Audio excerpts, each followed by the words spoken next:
Hello everyone, and welcome to Monster Mondays. For today's episode, oh boy, do we ever have us a story indeed. I mean, just look at this whole ream of what I have to read for you today. Is it any wonder I've been late on getting it out? Well, yes, and finding the right time to read it out where I could do so uninterrupted has been tough. Luckily, I'm going to stick to probably shorter ones after this, so enjoy this as if it's a movie. Get your popcorn, get your drinks and snacks ready. For this is episode 11 of Monster Mondays. Thank you. And for today's story, we have Jeff the Killer, Scars of Corruption. Publisher's note, this is a sequel to Jeff the Killer reboot. To read that part first, click here. To read the original Jeff the Killer story, unrelated to series, click here. You'll see these prompts if you go to my link to the story in the description below. From the prologue to Jeffrey Woods, Brother, Friend, Killer by Lew Woods. Before we begin this journey, I want it to be known that when I remember my brother Jeff, I remember a friend. I remember a big brother who taught me how to climb a tree, throw a baseball, play video games, and about a million other things. He never beat me up. He never took my share of the spending money our parents would send us off to the mall with, or made me feel like a tag-along when he'd hang around with his friends. He was my best friend, someone that, should I live to be 100 years old, can never be replaced. Lane Dermott turned the key to the door of his mother's modest home in Maudeville, L.A. Or, not L.A., Louisiana. Right. Walking into the foyer of his home, he threw his backpack to the floor, creating a loud thud as the heavy books contained within struck the hardwood floor. Lane, what have I told you about throwing your books down like that? We just had the floors done. His mother, Nancy Dermott, scolds, unseen but most certainly heard from the nearby kitchen. I'm pissed, Mom, Lane replies, his voice laced with the sort of angst that only a teenager who feels slighted by society can produce. His mother lets out a patient sigh. What happened now, Lane? Are those kids giving you a hard time at lunch? No, I told you already I don't care about them. Lane's book of poetry, which also doubles as his journal. Oh, a poet. I like that. Had recently been fished out of his backpack by some mean-spirited peer or another and shared with the rest of the school. He'd had some problems with bullying since then, but Nancy had sincerely believed it was starting to slow down. Kids can only stay focused on one thing for so long, in her opinion, and the expiration date on our son's latest abuse should, in her mind anyway, be nearing. She'd been raising Lane alone for some time now. Paul Dermott, her former husband, and Lane's missing in action father had been out of the picture for the last 4 years or so. Since then, she'd been doing her best to raise and support him, but Lane was not always an easy son to support. His obsession with what his mother thought of as dark things drove a divide between them. He was at an age where he felt she couldn't possibly understand him or his interests, and he quickly established that she was an outsider looking in. His room, adorned with strange books on the occult, disturbing art and posters for strange foreign horror films, caused her to avoid going there unless absolutely necessary. She'd tried a time or two to explain to him that perhaps his interest in these disturbing pieces of culture are what caused him to become a target at his school. This, of course, only served to drive a deeper wedge between them, as he would insist that she didn't know or understand him. Now, on this otherwise lovely day in Mandeville, it would seem that Lane Dermott had found something new to be furious about. Nancy reached into her purse and fetched her favorite coping mechanism, her box of Xanax. Okay, I'm already getting the picture that we've got a family in which one of the parents has horrible coping skills, and that's translating onto her son, it seems like. This sounds like a two-pill problem, she thought to herself as she washed the medicine down her throat with a glass of tap water. Forcing a smile and resigning herself to play therapist, she proceeded. Come in here and tell me what happened, she called to him. This happened, her son replied, stomping into the kitchen, throwing 2 articles of literature on the breakfast table. Mr. Kimball rejected my book report. He said the subject matter was inappropriate. Nancy looked down at the table and saw the book report neatly typed and placed into a document binder, and observed the book that the report had been based upon. She quickly realized that she should have allowed the Xanax a bit more time to start working its euphoric magic before engaging her son. Lane, that book is banned in schools, you know that. Schools send out letters informing everyone. Why would you do your report on that? It's freedom of expression, Mom. Why can't any of you understand that? You knew who was going to kick that report back, son. Why would you provoke the teacher? Lane had 2 other book reports rejected by his English teacher over the last few months. The first had been based on a long banned The Anarchist Cookbook, while the other had been on a recently exiled piece of literature called Voodoo and Hoodoo, removed from the schools because it allegedly gave step-by-step instructions on how to prepare and cast hexes. Now that the school had blacklisted yet another book, Nancy couldn't even feign shock that Lane had immediately picked it up. She didn't mind that he read the book. She didn't mind that he was interested in its content. But she didn't know. But she knew that he intentionally wrote the report just for a reaction from the teacher that couldn't be denied. Nancy picked up a small paperback, gazing at its dark cover. In stark white was the title. This book, an autobiography, hit the bookstores about 2 months ago. The residents of Mundyville, especially those in positions of power, were not pleased at the content found within the book's pages. Corruption, cover-ups, privileged families, money, abuse, and murder were the main themes. Mundyville was made to look like a haven for the wealthy and a pit of inequality for those without it. Her former husband's name appeared a few times throughout. He'd been the assistant director of internal affairs for the Mundyville police at the time, and the author of this book had not been kind to the authorities in his telling of events from 4 summers ago back in 2015. It's part of this town's history, Mom. Why is it okay for us to learn about all the other horrible events of our past, but I can't write about this? The story hits too close to home for many of us, Lane, Nancy stated. She was feeling her temper start to rise a bit, not just because her defiant son once again found a way to irritate his teacher, but because the events listed in the book in her hands had partially led to her husband leaving her and Lane behind.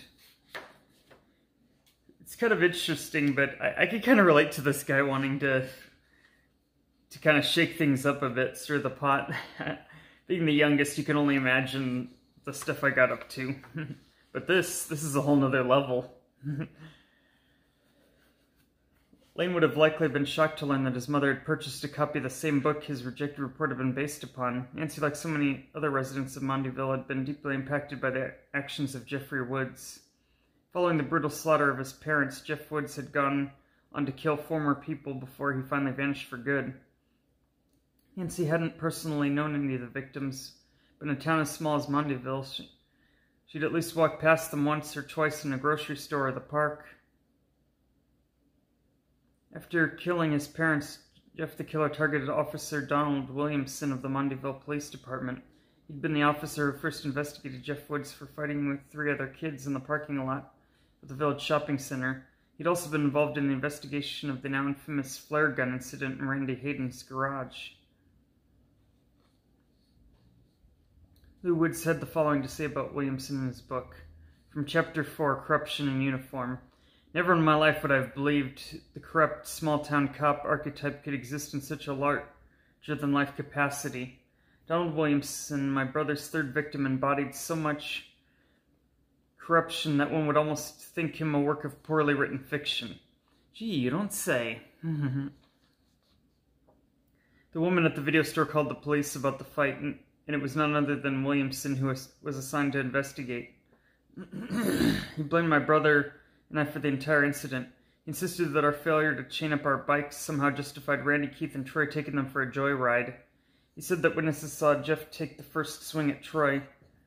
Upon reviewing the police report that was made public long after the incident took place, it was revealed that only the video store clerk witnessed the event. Her statement indicates she saw a group of boys fighting in a parking lot. At no time does it specify that my brother instigated the altercation. Williamson would later be called to investigate the fight at Randy's home. The injury with the flare gun and the ultimate blinding disfigurement inflicted upon my brother. It was reported that Jeff shot himself in the face with the flare gun. Williamson once again worked his skills at corruption. Rather than investigating the incident, he merely took Randy's statement. Medics on scene later stepped forward and admitted that Williamson could be seen coaching Randy, Keith, and Troy as they wrote their statements, practically feeding them their lines like a stage director in a play. The next victim my brother would take was likely the only truly innocent one to fall. Benny Rosenberg, chief editor of the NOLA Watch, had been contacted by Jeff about 2 weeks after the murder of Williamson. By this time, the photograph taken of Jeff by Williamson's son had made the national headlines. The picture accompanied USA Today labeling Jeff the Killer had by now turned my brother into a national sensation. Questions are being asked now, and I have no doubt in my mind that Randy Hayden's father, along with officials in the Mondayville Police Department, were scrambling to keep their many facts of the case hidden. Mondayville police were only giving cookie-cutter answers, usually falling back on the excuse that the facts would be revealed once the case was closed. No one close to the investigation would speak in any detail, and the tough questions were often directed at MPD's Public Affairs Department, which somehow never seemed to have their telephones staffed. Phone messages were left unanswered, reporters were ignored, and everyone seemed to be too much of a rush to stop and talk. The encounter between my brother and Rosenberg is one that is well documented now. The tape recording that Rosenberg had been using to conduct the interview returned to the NOLA Watch about a week or so after Rosenberg's death. Monica Davenport, who'd been the assistant director, released the tapes in her own news documentary, Jeff Woods, The Killer Speaks. The recordings, the only testimonial by Jeff himself, tell of the real encounters with Randy and his friends. The tapes reveal how Williamson worked to whitewash the investigation and served to cast further doubt on Randy's explanation of events with the flare gun. The tapes were released after the investigations of the MPD and Maxwell Hayden had already begun to be looked into. However, they helped to shed some light on other corrupt actions committed by Mondayville officials. Rosenberg's death, for example, was not made public for almost 24 hours. The police on scene claimed that they couldn't identify Rosenberg and had to conduct lab testing to uncover his identity. However, Monica Davenport, who had actually contacted the police, testified she'd been given the 911 dispatcher Rosenberg's full name, and had even explained why he was out in Mondayville that night. It is believed that due to Rosenberg's connection with my brother, the MPD were instructed to keep the matter quiet for as long as possible, to protect the slowly recovering image of the town. The police did not want to have to admit that Jeff Woods was still on the loose 2 weeks after his last murder. There's a darker conspiracy that I can only call such because no further evidence was ever discovered. However, considering the tainted reputation and obvious corruption within Mondayville, it stands to mention anyway. According to one of the EMTs on the scene, Rosenberg was still alive when the police first arrived. She believes that the MPD acted immediately.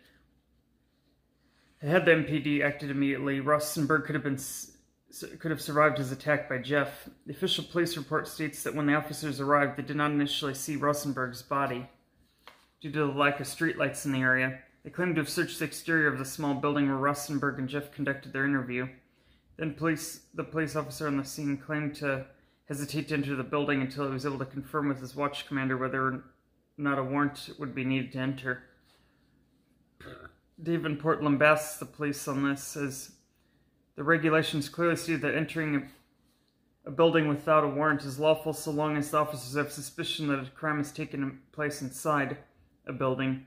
Furthermore, the door of the building was ajar at the time of the officers' arrival, and shining a flashlight in the door would have immediately revealed Rosenberg's body. Once the larger conspiracy began to become public knowledge, the rumors continued to evolve that the police didn't want Rosenberg to survive the injury due to the knowledge he'd gained from speaking to Jeff.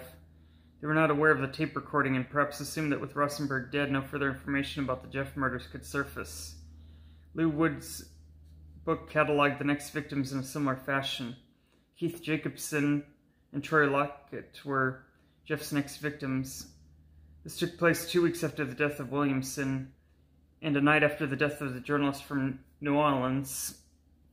Had the Mondayville police not worked so hard to keep the death of Benny Rosenberg quiet, perhaps Keith and Troy's parents would have done something to protect them.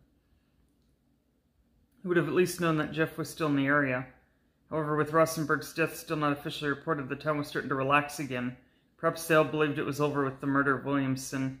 The double homicide took place at Keith Jacobson's home investigators believe that Jeff was able to gain entry into the house through an unlocked patio door. Keith was found brutally stabbed to death in the kitchen of his home. It is believed that Troy overheard the commotion, and from the second floor of the home was in the process of descending the stairs to investigate. His body was found at the base of the stairs, his death also caused by multiple stab wounds.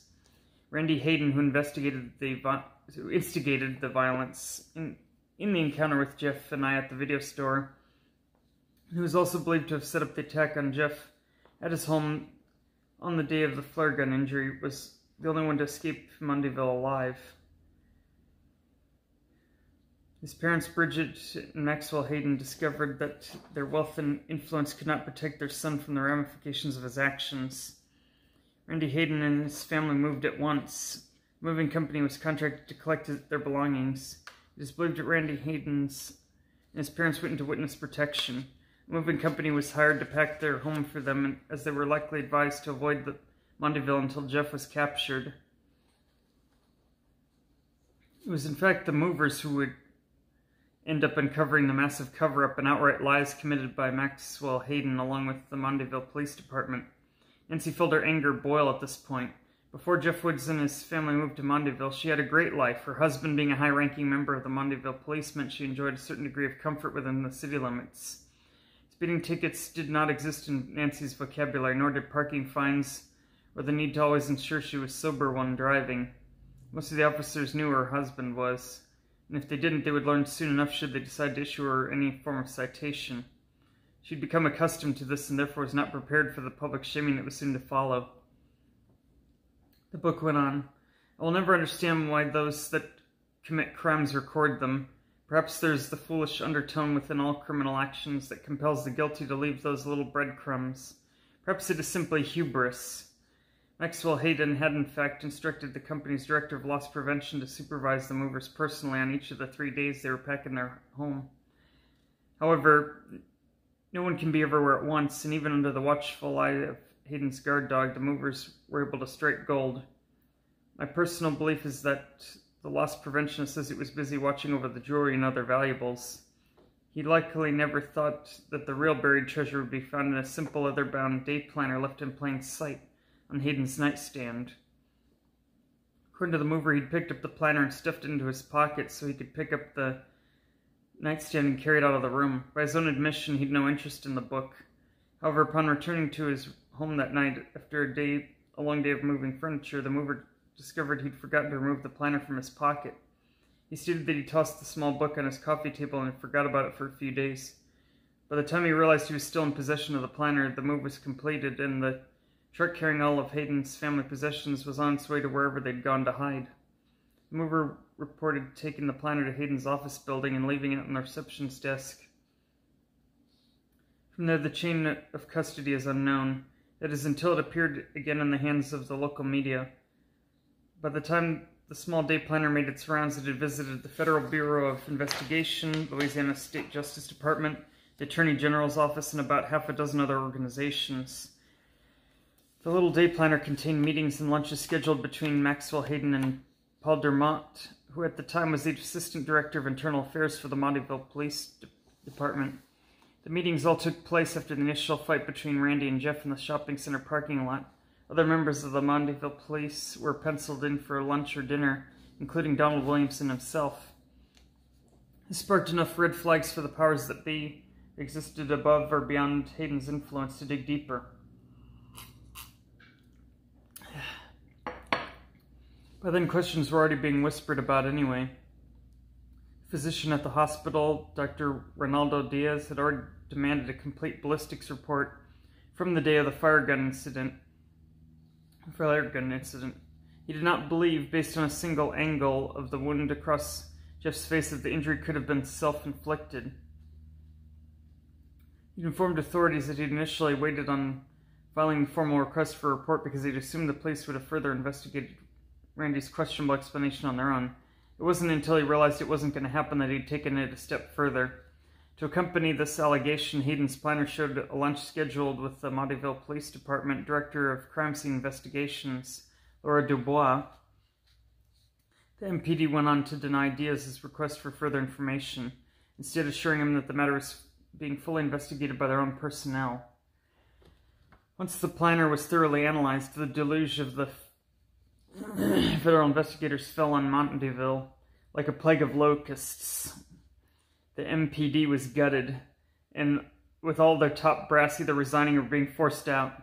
Many officials admitted to being bribed by Maxwell Hayden, while others attempted to claim they were being blackmailed or pressured. Those that claimed pressure from above decided that a sacrificial lamb was in order, and Paul Dermott became said lamb. A picture was painted of Dermott and Hayden working side by side. Hayden's money, combined with Dermott's position, allowed them to play the city of Monteville-like game of chess. However, Dermott's lawyer did an impressive job of throwing just enough doubt at the grand jury that they were unable to decide if he was truly a mastermind or simply a patsy. No indictments were made, and Dermott quickly resigned his post and left Monteville. His wife received divorce papers in the mail sometime shortly after he left town. His excuse was he needed to start over from scratch, and he could not drag his family through the mud with him. "This destroyed us, you know that," Nancy suddenly shouted, causing her son to startle a bit in surprise. "Jeff Woods caused more problems for this city than I can count. That's why this book is banned at your school, because we want this forgotten. We don't want Jeff the Killer to be part of our history." They began to argue back, perhaps to point out some hypocritical notion that his mother or teacher was falling victim to. But Nancy continued to rant, giving Lane no time to speak. "Your father had to leave because of this. Left us here to fend for ourselves. Max Hayden, that bastard, cut some kind of deal. Testified against the city that he'd called home for so long. Now he's living a new life with a new name. His son is probably getting ready to start college with a secret identity. And he'll never have to face the consequences that you and I did, Lane." Now, 4 years later, when the dust finally settled just a bit, when people no longer look at me and see Paul Dermott's wife, when people no longer whisper about me, and when I turn down an aisle at the store, now this fucking book comes out. Everything that I've worked so hard to leave behind, now brought back to life for the world to gawk at once again. Nancy was crying now. Lane, trapped in that realm between the sympathy he felt for his mother and the anger he still harbored for his book report being denied, simply exited the kitchen with no further commentary on the matter. He'd returned to his bedroom and took to the internet to voice his rage instead. He logged onto his Facebook profile and began a long rant about censorship, freedom of speech, corruption, and the hypocritical world that he was forced to exist within. He went into vivid detail about Lew Woods' book, about how Jeff the Killer was the only thing that put Monteville, Louisiana on the map, about how his teacher was simply afraid of the truth, and so on it went. After Lane Dermott felt that his work in the field of exposing social injustice was done for the day, he collapsed on his bed and dozed off, still brooding over the unfair nature of life. Several hours later, he was woken by a commotion from outside of his bedroom. The faded light coming in through the window told Lane that it was late in the evening. There was suddenly a loud crash, followed by what he thought just might be soft cries. The whimpering tones sounded as though it belonged to his mother. Lane stood from his bed and placed his ear to the door. He was now certain the voice belonged to his mother. At first he didn't react. Over the years since her husband left, she'd fallen into bouts of depression. It was not too uncommon for her to suddenly begin to cry with no apparent provocation. The crashing sound, though, that was something new. It had been too loud to just be a simple plate falling and shattering or a picture dropping from the wall. Lane slowly cracked the bedroom door open and could now hear his mother better. She wasn't just softly crying, but sounded as though she were begging. Please don't hurt us. Please just leave." Lane looked around his room for something, anything that he could use to defend himself. However, it had gotten dark outside, and he didn't want to risk turning on his bedroom light and alerting whoever was terrifying his mother that he was back there. He didn't have a cellular phone or landline in his bedroom, and with nothing immediately visible to use for self-defense, his only options were to stay hidden or to go out and see what was happening. He could have likely stood in the doorway and debated this all night, but suddenly his mother screamed, raising her voice from the sheepish tone she'd been uttering her pleas to full-on sound of terror and panic. "No, please no," the voice of Nancy carried back to Lane. And exited his bedroom and stepped into the darkening hallway of his home. What little light still came through the windows was the dull orange that only late twilight could produce. The house was small, and within a few steps he knew he'd be able to see into the living room. Still looking around for any means of self-defense, Lane's eyes fell upon a small wooden stand that sat in the hallway of their home. The phone that was never used for a phone, since the only jack that was located in the living room contained a small shelf underneath its base.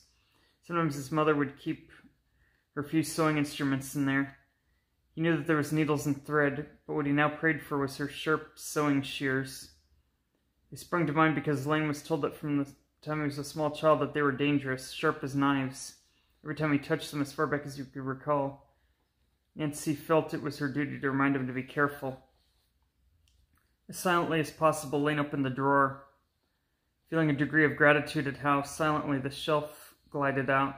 Looking down, he saw that the long scissors were in fact in the drawer. Being careful not to make a sound, he drew them out with a shaky sigh of nerves.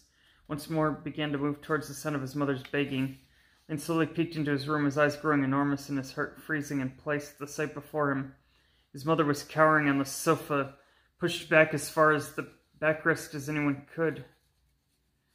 Holding her hands up in a pleading gesture, she was crying loudly. The sight alone, though, was not what pulled Lane from his former state of cautious fear into a new state of crippling panic. He'd seen his mother break down and cry many times, especially during the first year that his father left. No, it was the source of her current horror that froze Lane in his tracks. He stood close to 6 feet tall, dressed in ragged clothing with long, filthy black hair partially hiding one side of its face, and a long kitchen knife gripped in its hand. It was tilting his head back and forth, almost as though some curious animal trying to figure out the best place to strike its prey first. It would change position before the sofa every few seconds, as though attempting to further torment Nancy, keep her unsure of when and from where it would strike. Lane risked taking another step closer, and suddenly the ghoulish intruder looked upon him. It was at that moment Lane found himself trapped between disbelief and amazement. The face staring at him from across the living room was far too iconic to mistake. From one side, an almost sane eye locked in. A smile formed as it realized it had trapped Lane in fear. The other side of its face, though, was something drawn perhaps on the tapestries of hell. The eye was nothing more than a milky white bulb. Lane felt that this is what the eyes of some monstrous creature might develop should it spend its life swimming about the pits of the Mariana Trench. From the mouth to eye was long healed, yet still quite pronounced scar. The scar stopped briefly at the blank eye, but began again above the eyebrow, traveling up the forehead and onto the scalp. And slowly raised the scissors to chest level, now gripping them with both hands. Understandably, Lane could not overcome the pure shock of finding out one of decades' most infamous serial killers was standing in his living room. From Chapter 7, Denial and Truth, The Fate of My Brother. What used to keep me up at night most often, what caused me the most regret and pain,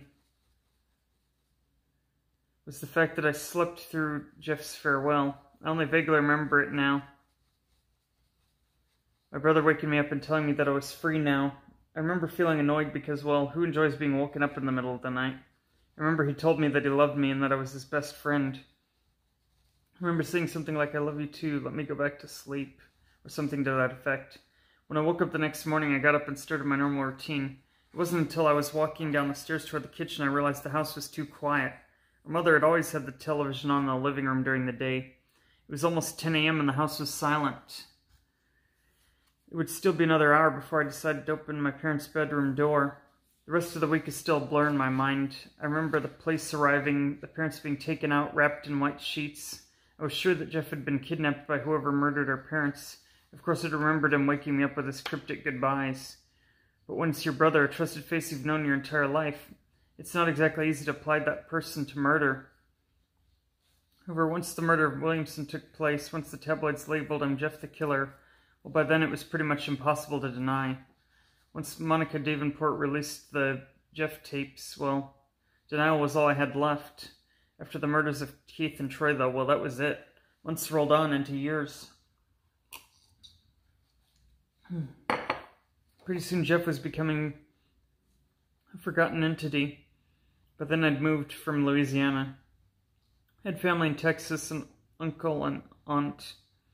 They were very compassionate. They understood what I'd gone through and let me pretty much spend the next year healing. I could still remember sitting up in bed out there in Texas, feeling tears pooling in the corner of my eyes. My greatest fear was that perhaps Jeff was trying to find me, that he needed help.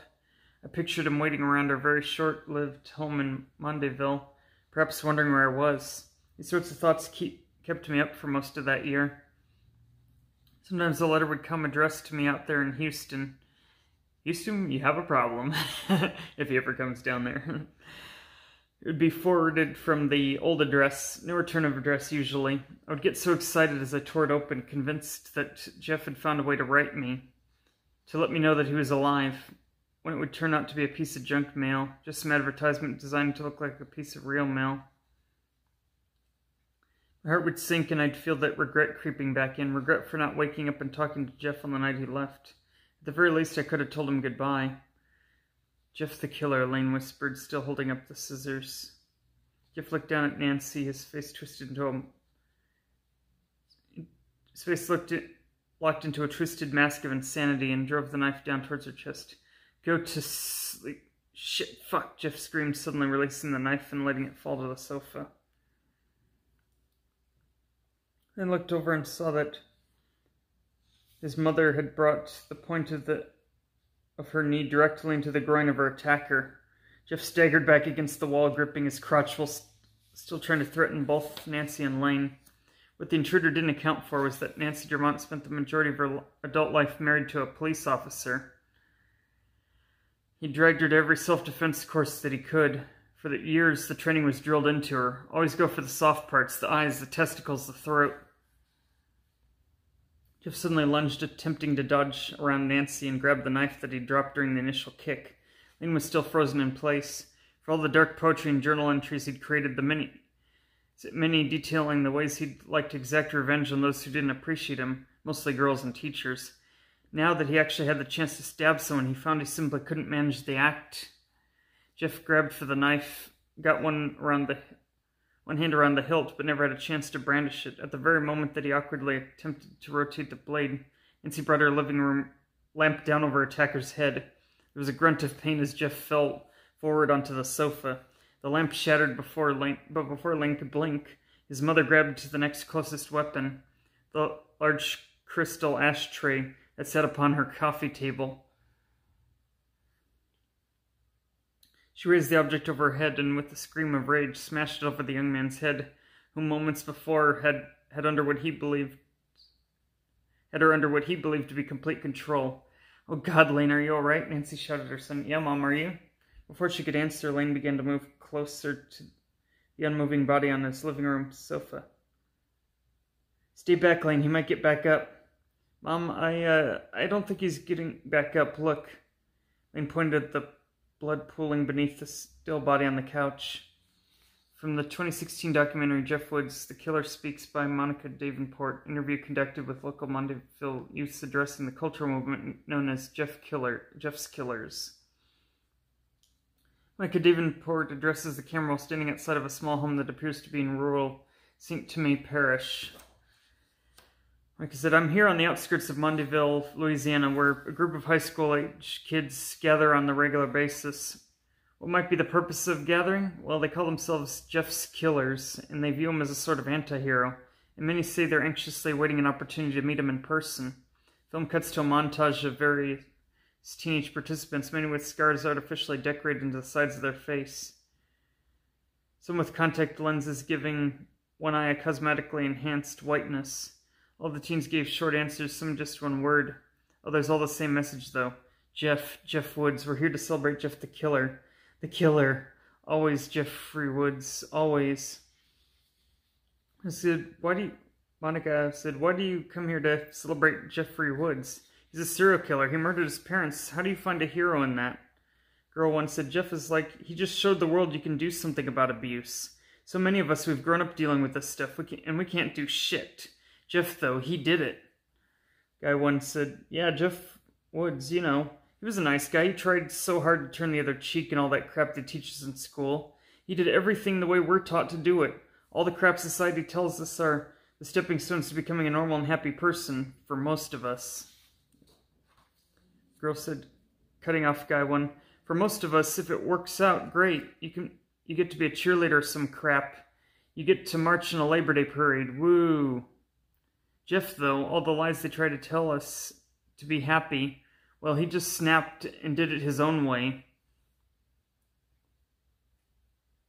Guy 2 said, no, forget all that shit. Jeff the Killer is fucking rage turned all the way up. People out here, they see us walking around, they think we're freaks, they think we're weak. But Jeff the Killer showed the fucking world you can only push someone so damn far. So keep pushing us, motherfuckers. Go ahead. Monica addressing the group as a whole. Do you all believe Jeffrey Woods could still be alive? And if so, what would you say to him if you had the chance? Various responses are shouted toward the camera. Hang Randy Hayden by his fucking balls. Burn this town down. Monica said, speaking directly to a young man. And you, what would you say to Jeff Woods? The young man said, I'd say come hang out with us. Come show us how you managed to let go of all the shit holding you down all those years. We just want to be free, just like you. Fucking freaks, the haggard-looking man mutters before dipping a glazed donut into his mug of cheap coffee. Although only in his early 40s, Detective Dalton Bradshaw of the Montyville Police Department looked much older. His hairline had begun to retreat from his forehead a bit more each year. The 2 packs of Pall Mall Reds that he smokes between waking up at dawn and returning home, oftentimes well after dark, have done nothing to assist in preserving his once chiseled appearance. His teeth were now stained from the tobacco. His face bore wrinkles, and his eyes always looked exhausted, regardless of how much sleep he might enjoy the night before. He'd been watching various clips from Davenport's documentary while waiting at the tiny and disgusting little coffee and donut joint for the better part of 2 hours. He'd actually been at the back of the police station packing his things to go home for the night when his watch commander had summoned him into his office. Apparently a young man had broken into a residence and attempted to hold one of the occupants at knife point. The woman had fought back and the asshole died by his own blade. The woman and her kid were safe as far as Dalton was concerned. This shit could wait until morning. Let the uniforms in the fucking coroner's people come out and clean up the body. This is Montyville, after all. Only one exciting thing ever happened out here, and that was 4 years ago. The guy was probably some meth head from out in the backwoods that was trying to score some cash to buy some dope. Then more information came in. That one exciting thing that happened 4 years ago in Montyville, the only thing that could possibly keep Dalton on the clock and not at home, taking off his suit and climbing into a hot shower, just happened to be the one fucking thing that was lying in a pool of its own blood on Nancy Dormont's sofa. This crazy bitch thinks she killed Jeffrey Woods, Dalton asked his watch commander as he grabbed his notebook and slung on a sport coat. That crazy bitch happens to be Nancy Dormont, as an ex-wife of Paul Dormont, the same guy that was running favors for Maxwell Hayden. Relax, Captain. I'm just going over there, going to do a nice little interview, make sure the body gets moved and we can pick this up tomorrow. The hell we can, the captain replied in anger. I'm arranging for a specialist from the Baton Rouge to work with you on this. This is an order that came right from the mayor's office. The guy's on his way right now. Just go and stuff donuts down your face at that little shit dive you like. The specialist will meet you there. Uniforms already have the scene under control. If we can move the body to the morgue without causing a scene, we will. I cannot stress this enough to you, Bradshaw. This shit stays on the whisper. Wait, how the hell does the mayor's office know about this call already? How? The woman's jackass kid, that's how. Lane Dormont has been a pain in the ass for a while now. He likes to post his little opinions about his school and the town all over the freaking official website of the city of Montyville. Site admins block him for writing about all this Jeff Woods crap. They tell him it's a blacklisted subject, but the little shit just goes and makes a new account and does it all over again. Anyway, while his mother was busy calling the cops, her 16-year-old idiot was busy photographing the body and posting a picture of it right on the town's messaging board. The admins deleted the post, and we can only pray to God that they did so before anyone else saw it and copied it. The mayor sure as hell saw it, though, and believe me, he's just looking for an ass to kick right now. And he thinks we need some sort of, expert on loonies and window lickers to come down here and tell us what a dead freak looks like, Dalton asked. I don't care what the mayor thinks, Bradshaw, but our chief of police does, so for right now, please just go down there, drink your coffee, and wait for this guy to show up and meet you there. Then kindly go over to the scene of the crime, let this guy help you investigate it. And I can expect to go home when? The captain screamed some harsh words of motivation towards Dalton Bradshaw in response to his question. And finally, the overworked detective plodded out to his car and climbed in. Once the road, Dalton reached into his glove compartment and removed a small Ziploc bag containing about 8 small pills. Jeez, a lot of drugs being used in this story. Damn, I'm running a bit low, he stated with a frown, staring at the baggie. The pills were Adderall, although Dalton couldn't guess at the dosage or the age of the pills. Adderall is an ADHD medication. So I'm thinking, how could a cop that's inattentive, how does that happen?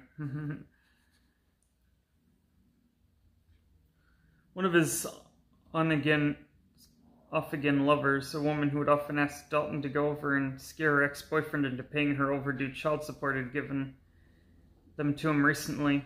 They were her kids, but apparently the kid didn't like them, said the kid's mom, an occasional evening companion of Dalton, believed the detective could use a boost of energy, as according to her, he looked like reheated shit. He swallowed 2 of the pills, even though he knew he should try and stretch the few he had left out for another week or so. But for the time, he was more concerned about just staying awake tonight.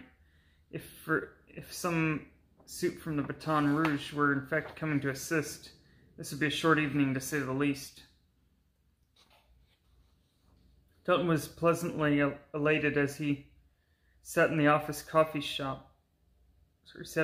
shop, feeling the artificial energy and euphoria from the pills stuck together in his brain and pulse behind his eyes. I don't know what the hell is wrong with Gina Mary's kid. If he doesn't like this shit, he mumbled into himself as he clicked play on the next video from Monica Davenport's documentary. From the 4th grade school project, Who is Your Hero? By Jeremy Lyman, Crestwood Elementary School, Baton Rouge, Louisiana. My hero is Uncle Simon. Uncle Simon works as a special kind of police officer who tries to arrest criminals who have already gotten away. His job is to study the clues and try to find the bad people even when no one else can find them. He keeps us safe. I'm going to go ahead and assume by the beard, stubble, and the bloodshot eyes that you're Dalton Bradshaw. A voice suddenly spoke behind the detective as he was focusing on Davenport's film. Dalton looked up at the man addressing him. It would seem logical that it would be the specialist from the Baton Rouge, but based on his appearance, Dalton almost had to second-guess himself. The man standing before him was a lot younger than he was expecting, for starters. He estimated that this guy's age couldn't be any older than 30. Well, I'm 30, perhaps even younger. He was skinny and had a small goatee and was dressed more for a day at the mall than a night investigating a murder. Do all the special state investigators walk around in jeans and t-shirts these days? Dalton asked without smiling. Sorry, dude, my boss had to learn to accept it. I don't do suits unless it's a funeral or a wedding. My name is Simon, by the way. Or if you want the special introduction, I'm Agent Simon Lyman of the Unsolved Crimes Department of Louisiana State Police. Dalton blinked and had to take a moment to compose himself, or else he feared he might laugh in this kid's face. Hold up, your name is Simon Lyman? Why would your folks do that to you? Oh, you misunderstand. My parents didn't name me Simon. They actually named me Solomon Lyman. I legally changed my first name to Simon when I turned 18. Why in the hell would you do that? Duh, so it would rhyme. Dalton found himself chuckling in just a bit of spite at how annoyed he was at the ever-increasing lateness of his workday. He realized now that now, even if they wrapped this up in record time, he still wouldn't see the inside of his apartment until it was far too late to do anything other than go straight to bed. Well, we can get to know each other on the ride over there, Ryman Simon. I want to get home before sunrise, though, so if it's all the same with you. Ryman Simon, hell yeah. See, that's why I changed my name for shit like that. Dalton dropped a few dollars on the table to cover his food and coffee. The 2 men left for Nancy Dermont's house. The drive from the small coffee joint to the crime scene was less than 10 minutes. However, Dalton quickly learned that Simon was not the type of person who let time pass without conversation. Okay, so I'm assuming you'll be playing the bad cop in this little investigation, right? He asked Dalton, a sarcastic tone lacing his words. Nope, I'll be playing the tired as hell cop who wants to go home. I tend to play that role every time my shift goes into overtime, and you're playing the what, wise-ass CSI guy? CSI, no thank you. Too much blood and semen. I mean, who wants to spend all day studying blood samples? No. I'm unsolved cases, remember? Yeah, well, I hate to tell you, kid, but this one's probably already solved. The damned intruder's dead.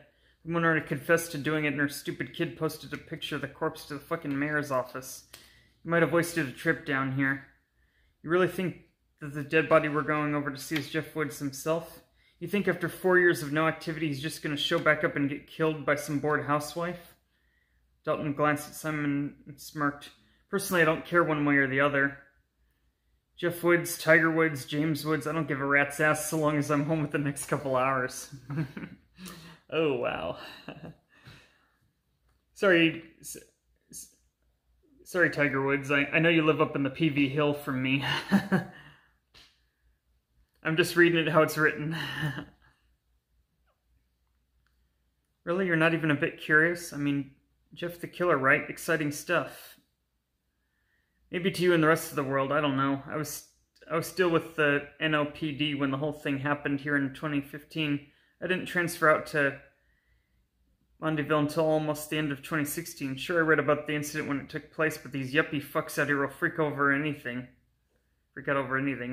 In New Orleans, we investigated several homicides a week just in my district alone. Some kid having a nervous breakdown and stabbing a few people doesn't exactly have the same impact when you work in a city where murders don't even make the front page anymore. Why do you leave New Orleans, then?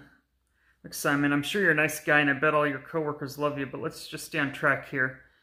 If this case turns into a longer ordeal, I'm sure we'll find all the time in the world to tell war stories, but for now, let's just focus on the task at hand.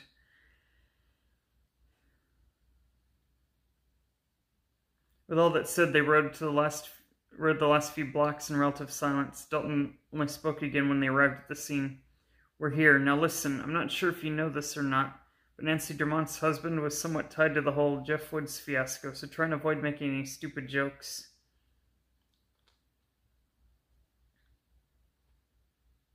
Trust me, Dalton, I know all about Paul Dermont and his ties to Maxwell Hayden. I've read Lou Wood's book and all the other seedy little secrets that have been published, and a few that haven't. The two men walked up to Dermont's front door, where a uniformed police officer looked to be all of maybe 21 years of age was standing. The officer began addressing Dalton as he approached. Paramedics moved the body to a stretcher, and I think the CSI people are just about done. There was apparently a brief struggle, but the intended victim really did a number on the guy. Outstanding police work, Junior, Dalton responded, sipping around the cup and walking into the home. Bradshaw, you finally here to take over the scene or what? The older officer said. Holy shit, Frank, yeah, I'm here to take over the scene. Give me a briefing so you can get the hell home before you die from breathing. Frank, whose age and weight suggested he might in fact have difficulties should he ever try to jog more than a few feet, waddled over to Dalton and began reading from a report form. Okay, the dead fuck is on his way to the morgue as we speak. CSI determined he got in through the back door. What can I say? Folks around here have never even heard of locks or something. Intended victim was Nancy Dermont. Her son Lang Dermont witnessed the struggle and the death of the intruder. Blah, blah, blah. Boilerplate bullshit. Apparently 16-year-old Lane believes that this intruder is none other than Jeff Woods. The victims are in the back of the house right now. Nancy said she was sick of looking at the blood on her sofa. The morgue? I thought they were going to leave the scene intact until I got here, Dalton stated. Yeah, Dalt, orders were to keep this thing quiet. When they saw the chance to move the body without a lot of gawkers, they took it. Neighbors have been popping by every so often, knocking on the door, being nosy, typical shit. You got pics of the intruder? Simon asked Frank in a casual tone. Who are you? The pudgy man asked in slight annoyance.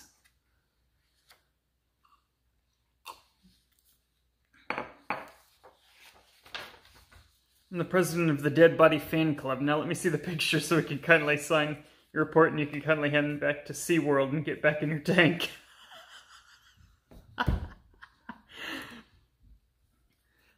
for a horror story. This sure is funny. This fucking kid got a problem here, Dalt? Frank asked, turning his flushed face toward the detective. Relax, Frank. I'm the one that has to work with him. He's from the state police and investigates unsolved cases or something. Just give me the pictures. Frank handed the pictures to Dalton, at which point Simon immediately snatched them away. He looked through them slowly at first as Dalton joined in on viewing, but as he progressed through them, he began to flip them over faster and faster. The collection of photographs ranged from close-ups of the intruder's face to shots of his corpse collapsed on the sofa. What information could be gathered on site by the CSI crew were all cataloged, such as height, estimated weight, etc. Well, this isn't Jeff Woods, that's for sure, Simon stated with no doubt, handing the pictures to Dalton. How can you be so sure? Well, the height is wrong, first of all. The guy is taller. Jeff Woods stood at 5'10" tall. Also, take a look at his clothing. If Jeff Woods had really been stuck in the countryside out here the last 4 years, I doubt he'd be wearing new clothes. Frank decided to chime in. New clothes? Kid, are you blind? I saw those rags before they zipped him up and hauled him out to cold storage. His shirt and pants were practically falling apart. Well, I'm sure your CSI crew will agree. Allow me to save some time and break this down for you guys. The cuts on the clothing are clearly made with scissors. Clothes that rip on tree branches, for example, tend to be torn in a ragged fashion. These tears were done on purpose, plus the pattern of the rips is far too intentional to be something caused by snagged branches. The guy was clearly attempting to create a costume of sorts. Plus the shoes always give it away. The guy was clearly attempting to create a costume of sorts. Plus the shoes always give it away. He wants us to believe that he's been wearing the same stuff for so long it's just falling apart. But his shoes are in pretty good shape from what I can tell from the photos. Plus he's wearing hiking boots. If he was really living off the land all these years, he'd take whatever kind of shoes he could get. Or maybe even still be wearing the ones he'd left home in. Instead, he's wearing a fairly new-looking pair of shoes that just happen to be perfect for escaping into the woods after he murdered a couple of people. Kid, do you know he could have gotten new clothes along the way or something? It's not that hard to break into a store and... Simon interrupted Frank before he could finish. Sure, maybe. However, if you look at the pictures of the perp's face, you'd clearly see that his scar is smearing a bit. Now, I'm no dermatologist, but in my experience, scars don't start to streak when you sweat. Also, that's clearly a contact lens in his eye.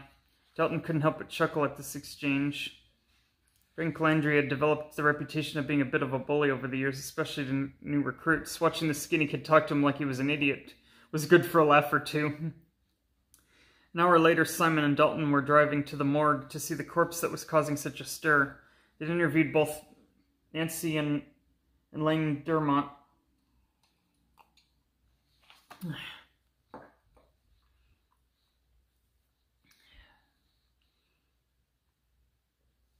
And we're not surprised to find that there wasn't much to be gained besides a rehashing of what they already knew. You're a little harsh on the kid, don't you think? Simon asked as they drove. That fucking kid is an idiot. Posting that damn picture for the world to see.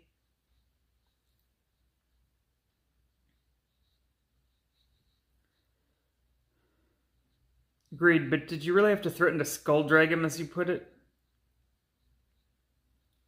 Dermott needs to have a little understanding that he isn't above shit. Since his father split town, he's used that as an excuse to do whatever he wants. His mother's clearly too worn out to fix his ass. Plus, if that picture gets leaked around, you Mondayville types are afraid of the exposure, aren't you? Personally, I don't give a damn, Dalton corrected, but the older heads here, yeah, they hate it. Before Jeff Woods decided to go on a killing spree, Mondayville was advertised as the kind of place where you could sleep with your doors unlocked at night. But really, I think it was all the corruption that was uncovered that freaked them out. A murder can be explained away as just a crazy bastard being crazy, but all the cover-ups, that was bad. Maxwell Hayden didn't exactly do himself any favors with the bribes. He certainly didn't do his son any favors either. Randy Hayden may have escaped Mondayville alive, but from what I've heard, even Whit Pro couldn't protect his reputation. From the American news program Lies Exposed, hosted by Leslie Matthews, interview with activist Alexis Perry on her campaign against Randy Hayden. Leslie said, "Tonight we're joined by Alexis Perry, who is speaking publicly for the first time since being formally charged by authorities for doxing the personal online accounts of Randy Hayden while he was in federal witness protection. Alexis is currently out of jail on bond but will face charges in court for her actions. Alexis tells us that she's not dissuaded by her upcoming court date, saying she would do it all over again." For our viewers that have not been following these developments, here's a brief recap of events that have led to the 23-year-old college sophomore facing these serious charges. Operating on the popular website Reddit, Alexis, whose identity online was Justin's Royal Guard, a nod to the former controversial social justice group from Louisiana whose founder was charged with several brutal murders back in 2015, Alexis spent most of her internet hours targeting public figures that she believed used their wealth, professions, or influence to avoid facing accountability for criminal activity. Alexis credits her exposing of Randy Hayden publicly to the disgust and anger she tells us formed in her after reading the best-selling autobiography Jeffrey Woods, Brother, Friend, Killer, written by Lou Woods, brother of the infamous serial killer Jeffrey Woods. Alexis has stated that she was furious that Randy Hayden, who she describes as a pompous child of privilege, was able to escape all accountability for his actions because of his corrupt father's political connections within the small New Orleans suburb of Mondayville, Louisiana. Select portions of the interview below. For the full interview, please visit our website. Alexis says, "It's disgusting, really. If Randy Hayden were poor, he'd have been hung out to dry in the media. He tormented Jeffrey Woods, but was protected by the local police. He arranged an ambush on Jeff and threatened to shoot him with a flare gun, which he then did. Then, along with the crooked Mondayville police, produced a lie that Woods shot himself in the face. Even when the doctor who treated Jeff in the hospital attempted to throw that story into question, Randy's father started bribing more officials to make that disappear too. This kid was living in a world where he couldn't be touched." Leslie said, "So you read the book and then became motivated to look further into the whereabouts of Randy Hayden?" Alexis said, "Yes. It was common knowledge that he'd gone into witness protection along with his mother and father. It didn't help that there were a lot of users who liked to troll message boards by pretending to be the real Randy Hayden. Most of them were easily dismissed as fake, but then some doxed some information from Maxwell Hayden's old bank in Mondayville, and a pretty big clue came out." Leslie said, "What clue would that be?" Alexis said, "Once again, it's pretty well known that Maxwell Hayden, even after going into witness protection, lost his financial empire. His shares in his company were all sold off to a private investor, and what he had left went into massive fines and penalties imposed by him by the Federal Trade Commission. I imagine that wherever Maxwell and Bridget Hayden are now, that whatever names they were given, they're probably living off frozen food and tap water. However, they apparently had set up a trust fund for Randy when he was born. The conditions of the trust fund stated that he could claim the money, a sizable amount, when he turned 20 years old. We're talking a little over $1 million, all sitting in an account that his parents, by their own agreed upon conditions, couldn't touch. It could only go to Randy when he turned 20. So about 6 months before what would be his 20th birthday, this user shows up on Reddit. And as I learned once I started digging into it, a bunch of other opinion-based internet forums asking the same sort of questions. What was he asking that caught your attention? Alexis said he was asking about Randy Hayden. Questions about whether or not he should come out of hiding. The user created polls asking people if they'd forgive his reputation, stuff like that. Now that alone wasn't a red flag in itself. Lots of people talked about this, especially after Lou Woods' book came out. There was a lot of people that supported Randy, painting him as just another victim in the entire Jeff the Killer debacle. Others, like myself, wanted to see him held publicly accountable for lying to the police about the flare gun incident. What stood out, though, was the tone of these posts and the username, for that matter. As I said, right, the username was Ross 740, 700 and then the number 48, correct? So I guess 70,048, yeah. Okay. Alexis said, "Yes, I found this interesting because in everything I've read about the case, Randy's middle name, which is Andrew, was never really stated. Sure, it could be found if someone dug enough, but it just struck me as odd. The number 70048 are the zip code for Monteville, Louisiana. As I stated before, the tone of the post seemed, I don't know how to really say it, personalized, maybe? As he said, and it was at that point that you started to think this could be the real Randy Hayden. Alexis said, not exactly, but it was enough to make me want to dig more into this user. So myself and some friends essentially hacked the account for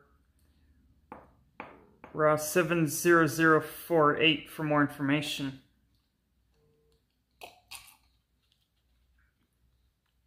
As he said, and Alexis, you're aware that it's illegal, that you're essentially detailing a crime on national television. Alexis said, as I've said many times before, I don't care. Justice is more important. My lawyers are going to kill me for this interview, but I'd rather sit in jail than sit idly by and allow a corrupted product of privilege like Randy Hayden line his pockets. Leslie, looking briefly at the camera, said, very well, Alexis, please continue. Alexis said, we found out that Ross 70048 was someone named Sean Beckett, who was living in Park City, Utah. We dug some more information and found that his online identity only went back 4 years to 2015. It was as though seeing Beckett appeared out of thin air that year. We discovered more posts, mostly blogs and forum questions, all centered around the reputation of Randy Hayden. We couldn't find a single picture of seeing Beckett anywhere on the internet. All his online profile sites were for sites like Reddit, sites where you don't make a real personal profile, like on Facebook or Twitter. As he said, so you continued to dig into the person's information? Alexis said, we went further than that. We hacked his personal computer. Leslie said, and that's when you hit a gold mine? Alexis said, essentially, yes. We got into his pictures and found what we needed. The pictures of himself in his personal gallery were compared to the most recent pictures of Randy Hayden, which were his yearbook photos from Monteville High School. Since I released all this, well, everyone has seen them anyway, so I doubt there will be any question that the pictures we dug off Sean's computers are clearly Randy Hayden. 4 years of aging doesn't exactly change someone very much. And besides a different haircut, it's obviously him. We also found a few documents of his. The pay dirt was the email we found saved in his documents. He was essentially writing to his lawyer, asking about what his options were in collecting the trust fund. Email from Sean Beckett to attorney, redacted subject, trust fund. Dear Redacted, as you are aware, I will turn 20 this year, at which time I'll be eligible to claim a trust fund set up by my father. As I'm currently unable to use the name associated with the contract, I'm wondering what are my options. I would like to have access to the trust fund as soon as possible, but I do not wish to bring any unnecessary attention to myself. Sincerely, Sean. Leslie said, so at that point you believed you had all the proof you needed? Alexis said, clearly. So you released all this information to be public via Twitter, Reddit, and a variety of other online sources? Did you think about the legal retaliation? Did you know you were breaking the law not just by hacking someone's information, but by breaching the identity of a federally protected individual? Did any of this concern you? Alexis said, not even for a second. Yep, he's following us all right. I made a few turns in circles just to test him out. Dalton informed Simon while looking in his rearview mirror. I thought you were just lost there for a moment. Be serious for once. I'm pretty sure that truck was parked on Dermont Street. I wasn't really paying that much attention, but after 10 minutes of that thing riding our ass, I can't exactly ignore it. Well, we're the damned police. Let's just pull over and see what it does. The road out to the city morgue ran through a few underdeveloped areas, and as luck would have it, both men were in a part of Monteville rarely traveled at night. Dalton slowed and activated his blinker, pulling his old Buick Regal to the shoulder of the road. The vehicle, a massive pickup truck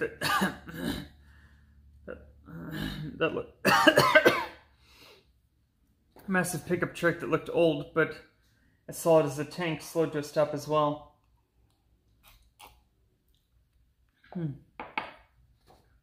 They're just sitting in the street, Simon whispered. Dalton lowered his window and reached his arm out, gesturing for the truck to go around them. The truck continued to sit idle. Fuck this, I don't have time to play these little games with some bored hicks. Reach into my glove box there, Simon. Get me that flashlight. Simon retrieved the flashlight and handed it to Dalton. The detective removed his pistol from its holster and opened the door. Simon followed suit, removing a small pistol that he wore in an ankle holster. Once both men exited the vehicle, Dalton aimed the flashlight at the truck's windshield. Can you see anything? Simon asked. Can't see for shit. They got some dark tint on there or something. Just keep your gun down. Don't need to startle them. Drawing in a breath, he called the occupants out of the truck. Do you need assistance? Both officers waited for any sort of reaction. The truck continued to remain in place, its engine rumbling. If you don't need assistance, keep it moving. You're obstructing a roadway. Okay, Dalton, do you have a radio in your car? We should probably get some backup out here. No radio. This is my personal vehicle. Use your cell phone. Call the precinct to let the dispatcher know to send a couple of units over here. We're on Highway 21, a mile north from Highway 190. Simon removed his phone as he did. The truck suddenly sprung to life. There was no revving of the engine, no squealing of the tires, just a truck that was now tearing towards them. Dalton dove back into the car and shut the door behind it just as the truck sped by. Fucking shit, what the hell is he doing? Dalton screamed. Simon ducked back into the passenger side, his cell phone forgotten in his hand. Look, it's stopping again. The truck stopped yet again about 20 feet in front of their car.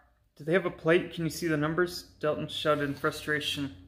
No plate that I can see. Hold on, let me get a picture. Simon raised his cell phone and snapped several pictures of the vehicle. Okay, I got it. I'm calling for backup now. Wait, what the fuck are they doing now? Dalton interrupted. Both men watched as the passenger side window rolled down. What appeared to be a small brown box was thrown into the street. No sooner did the box hit the pavement than the trucks began to sped away. Dalton dropped his transmission into drive and began to follow as Simon spoke with MPD dispatch. Yeah, it's a brown pickup. It looks like an older model Jimmy 4x4. No license plates, just attempted to run us down here on Highway 21. The vehicle just abandoned what appears to be a brown package on the highway. It's speeding northbound. Please send additional units to intercept. No, we don't know how many occupants. We don't even know if they're armed. No, they tried to run us off. Give me that shit, Dalton snapped as he grabbed the phone from his partner. June, god dang it. This is fucking Dalton. Look, get some fucking units out here to rein this fucking truck in. I got pictures of it that I'm gonna text to your damn cell phone. So make sure you send those out with the APB. Now stop asking stupid questions and do your damn job, or God help me, I'll tell you everyone you're sleeping with Gus with a lazy eye. Dalton hung up and quickly dialed a new number into the phone, and he tossed it into Simon's lap as he slowed the car down next to the discarded little box. Hang on, we gotta grab that. Are you sure? What if it's an explosive or some kind of chemical powder? Or, look, they want us to pick it up. They could have smashed my car into a cube with that monster truck of theirs, but instead they went to a lot of effort to make sure they had our attention. Now text those pictures you took of her truck to June. I already typed her number for you.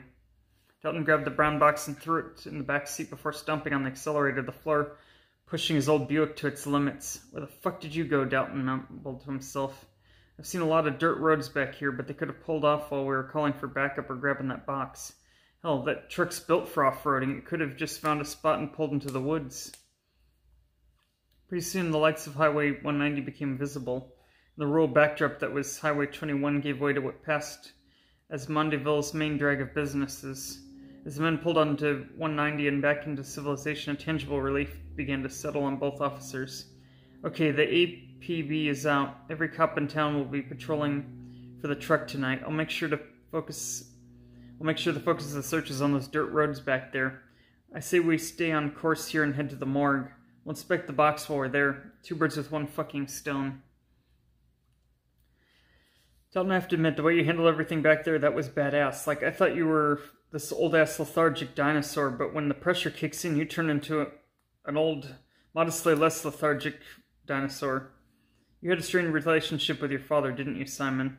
Me and my weekend dad were pretty good. Weekday dad was an asshole, though.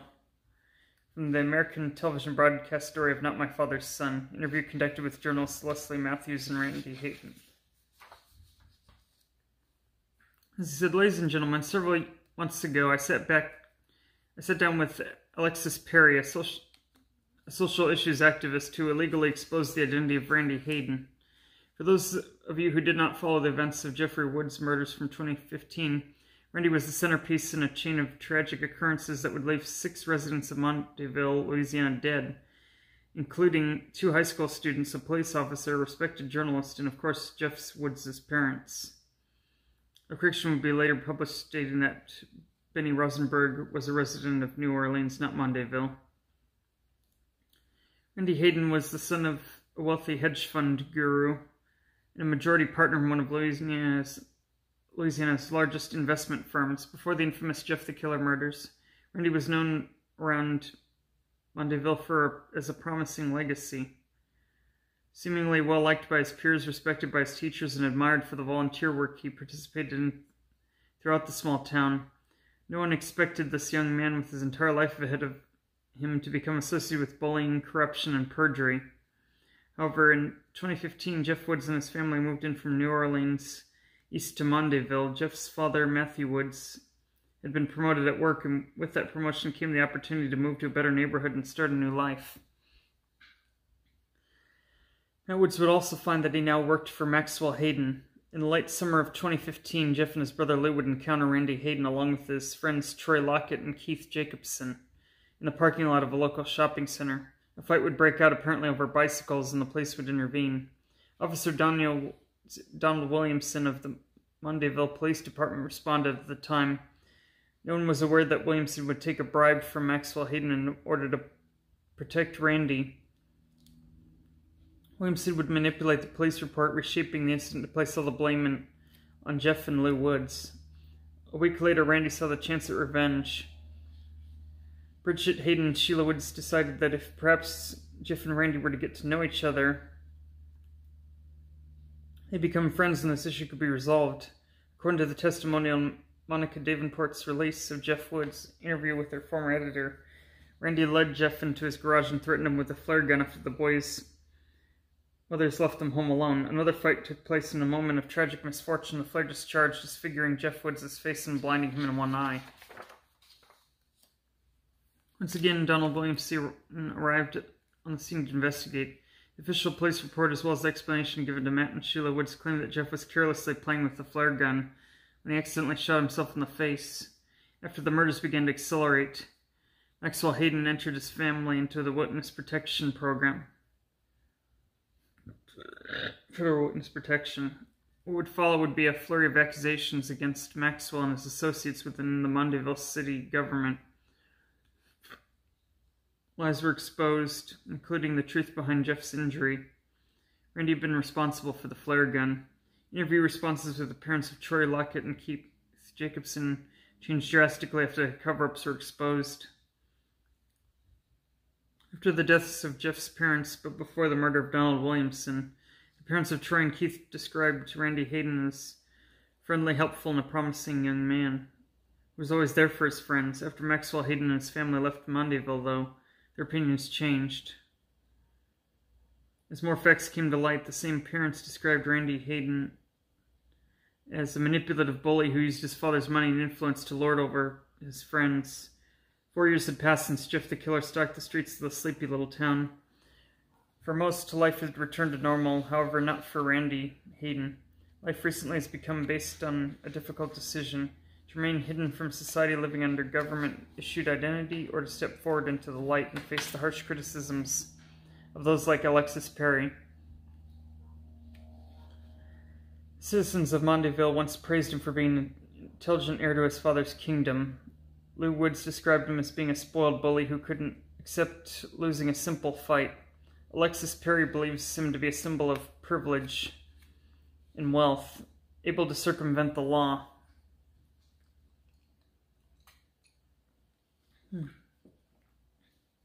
But who is the real Randy Hayden? Who is the 16-year-old ringleader of his friends grown into over the last 4 years? Tonight we sit down with Randy himself. He has voluntarily removed himself from witness protection and wants to tell his story. As I said, thank you for joining me tonight. I realize this must have been a difficult decision for you. Randy said, it certainly went against my lawyer's advice, that's for sure, but I figured the secret is out, so why keep trying to hide? As he said, so who was the real Randy Hayden back in 2015? Were you a manipulative bully as so many people have painted you to be? Were you the young blue chipper with the boundless future, or were you the young community active role model? Randy said, I never saw myself as any of those things, honestly.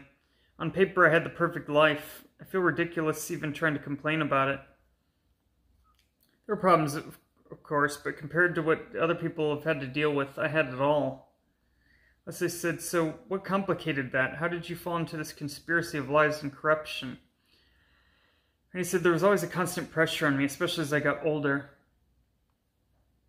My father was obsessed with molding me into this, mascot. I had to be the best at everything I did. Grades, athletics, anything. I had to be the best. Leslie said, and if you failed? Randy said, my parents would shun me for a while. If I came in second place in a school contest or sporting event, I'd be ignored for a few days. Leslie said, how so? They wouldn't speak to me. If I tried to ask a question during a meal, my father would actually look around and ask something like, Bridget, did you hear something? I think my mother felt bad. She'd make this face, like regret. She went along with it, though, so anytime I tried anything, I had to force myself to succeed. I was more afraid of being ignored than I was of being hit or grounded or whatever. As he said, it sounds to me you could almost draw a parallel to the way your parents treated you to the way Jeff Woods described his own family life. He said, I've come to realize that more and more over the years. I wish I hadn't been so damn stupid back then. As I said, you mentioned in a pre-interview that your father would force many questionable actions upon you. Would you care to expand on that?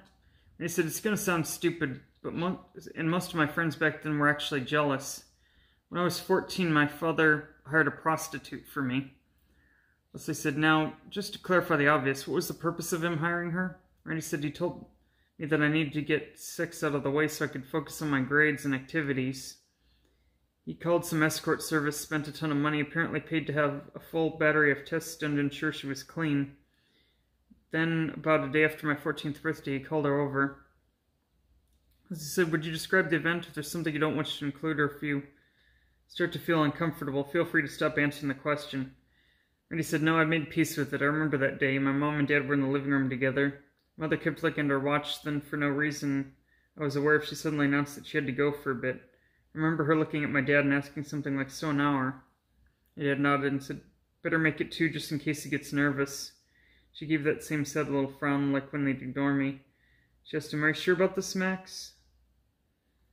My dad gave her this annoyed wave, like shooing out of the house. I guess he was sure. Leslie said, what happened next? And he said, the woman arrived. She was attractive, I remember that. I remember feeling really shy, like I wanted to excuse myself from the room, but I didn't know who she was, but I figured she was there to see my father. I didn't want to risk saying anything stupid, so I was preparing to go upstairs to my bedroom.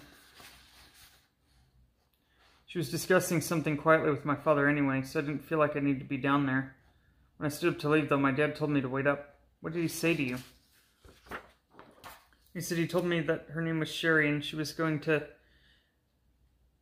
give me the rest of my birthday presents. He said that he knew what was on my mind, thinking about girls and all.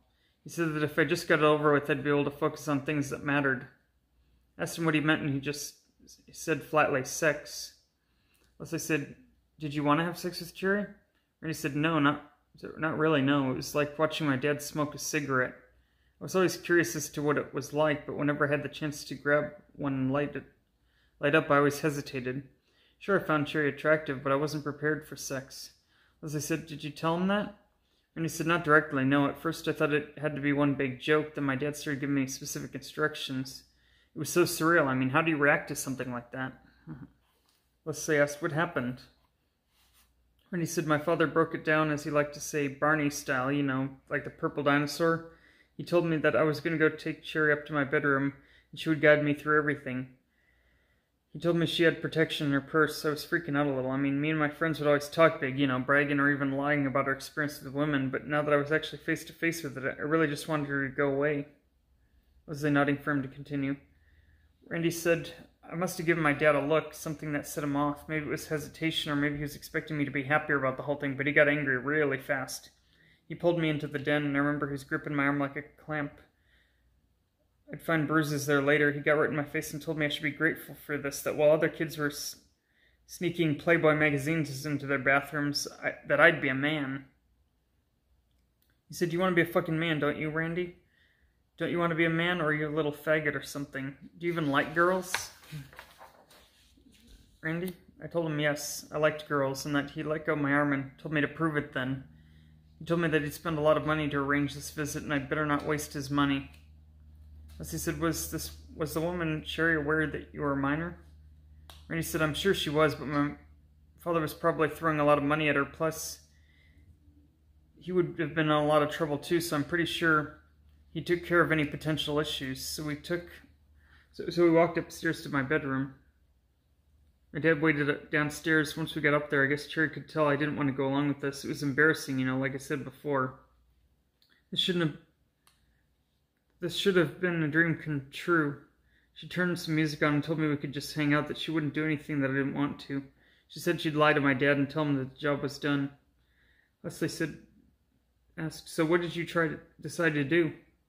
And he said, we sat on my bed and talked for almost an hour. She told me she never felt right about the job. But for what my dad was offering to pay, she was willing to do it. She told me she was ashamed. I told her that I was too. I told her I was probably passing up the chance of a lifetime. I felt pathetic. She actually hugged me and told me not to worry about it, that someone's first time shouldn't be with a paid call girl. She said it'd never mean as much. And we just sort of talked about other stuff, life in general, you know. I guess in her line of work, she hears a lot of guys' problems. I told her about my dad was always demanding I win at everything. I told her how most of the people that were my friends were just pretending because of my family's money. I told her that I was lonely a lot of the time, that I was jealous of other families that just loved each other because that's what you're supposed to do. As I said, sounds like what you needed was just a good listener back then. Randy said, yeah, I think so, but then I don't know if I said something that upset her or whatever, but she suddenly got angry. Maybe I complained one too many times about the plight of being wealthy. I just remember she grabbed my shoulders and really locked eyes with me. She told me there were things millions of people in America would kill to have, that there were millions of people in America that would kill to have my life. She told me that I was complaining about things that didn't matter in the long run. She told me about her childhood, growing up sleeping at homeless shelters, watching her mother get beat up by different drunk boyfriends, and having to watch her mother practically beg for what little handouts she could get. She told me that in a few years I'd leave my father's house and never have to deal with him again, so I should just enjoy the comforts that I have and leave as soon as I could. She told me to just fake it, fake being happy, fake that I wanted to do things my father wanted, the sports, the debate team, student body, government, all of it. She said, just fake it until you make it, Randy. She told me to just play the role for what it was worth, be a snob, spend my dad's money, whatever it took to make it through the day, that I could move it out of his house. Leslie said, was that advice valuable? And he said, well, I just took it. Just like that, I stopped trying to care. Sherry and I walked downstairs and I gave my dad this big, stupid thumbs up. I put on this stupid, cocky little smile and was amazed that for one of the first times in my life, my father seemed really happy about something I did. From that day until the incident with Jeff Woods, I just kept wearing that stupid smile. Whenever I'd feel guilty about something, I just ignored it and faked pride or arrogance, or whatever emotion fit the moment. Things got a lot better at home that year. I played in the company softball team, brought home trophies that I didn't care about. My friends became nothing more than commodities. I was the leader that they followed. When I walked past an old lady, I'd say good morning. I held the door open for people at the grocery store. I manipulated people, bought friendships, dropped the ones I didn't want anymore. Crazy to think, but that woman, Sherry, was probably the first honest person I'd met in my entire life. As he said, tell me about the time you and your friends encountered Jeff and Lou Woods. Why did you choose to antagonize them by tampering with their bikes? He said, by the time Jeff moved to Mondayville, I was embracing Sherry's fake-it style of life to the fullest. I hated myself, don't get me wrong, but I also found that I could fake that. I just pretended like I didn't despise what I was becoming. I was 16 now and been living the fake life for 2 years. Either way, we knew someone had moved into the house. Jeff's son, Fairmont. It was a nice neighborhood, and me, Keith, and Troy would usually ride our own bikes out and walk down the street to get to the village shopping center. There wasn't much to do in Mondayville if you didn't have access to a car, so the village was sort of the place to hang out. So we saw Jeff and Lou coming out of that house that morning and jump on their bikes. By the time we got to village, we saw their bikes leaning against the wall next to the video store that was there. It shut down shortly after the incident. from what I've heard. So it started with one of us, maybe Troy, maybe me, just looking at the bikes. Someone in my group commented the bikes looked old or cheap, I don't know. Then one of us kicked the bikes. We thought it was funny, so we kicked it again. This time it fell over, causing the other bike to fall with it. We laughed so hard at that, I don't know why. But this meanness just came over me. I had no reason to mess with a stranger's bike. I knew it was wrong. I knew I'd be mad if someone did that to me. All the moral platitudes, but still, I was enjoying it. Keith and Troy were too, so I decided to up the ante. I picked up one of the bikes and started to ride it. Keith followed suit. We were trying to damage them, I guess. We'd pedal really fast and jump off the bikes, letting them crash. I knew it was wrong, but I just kept going anyway. Eventually, Jeff and Lou Woods came out of the store and confronted us. There was a fight. I didn't really want to fight Jeff. I mean, when you're the leader, you can't risk losing a fight in front of your friends, so I provoked Keith and Troy into fighting them. As I said, so when Donald Williamson wrote in his official report that witnesses saw Jeff and Lou take the first swing at you, that was false. Randy said, Williamson was in my dad's pocket for a long time. I'm not sure if my father was just bribing him outright with cash or if he had some information on Williamson, but Jeff and Lou never had a chance at a fair deal that day. The only witness was the video store clerk. He didn't even talk to her. When he arrived, Jeff and Lou were gone, but I'd stuck with Keith and Troy. When Williamson got out of his cruiser, the clerk came out to talk to him, but he just waved her off. We told him what happened. Not all of it, obviously. We did try to make it sound like Jeff started it. We admitted to messing with their bikes, and Troy, maybe trying to sound tough, said he took a swing at Lou, and Williamson eventually put his hand up and told us to listen. He said something like, okay, so you boys were just trying to find out who owned those bikes, right? Because they were just left out on the street, right? And when you tried to return them to the rightful owners, these kids accused you of trying to steal them and attacked you, is that right? We were a little confused, so he just repeated again, this time stomping his foot at what he considered the important parts. We figured out the stomp meant this was the part to make sure we remembered. We told the kids that attacked us, lived in that recently sold house on Fairmont, and he knew exactly where to go.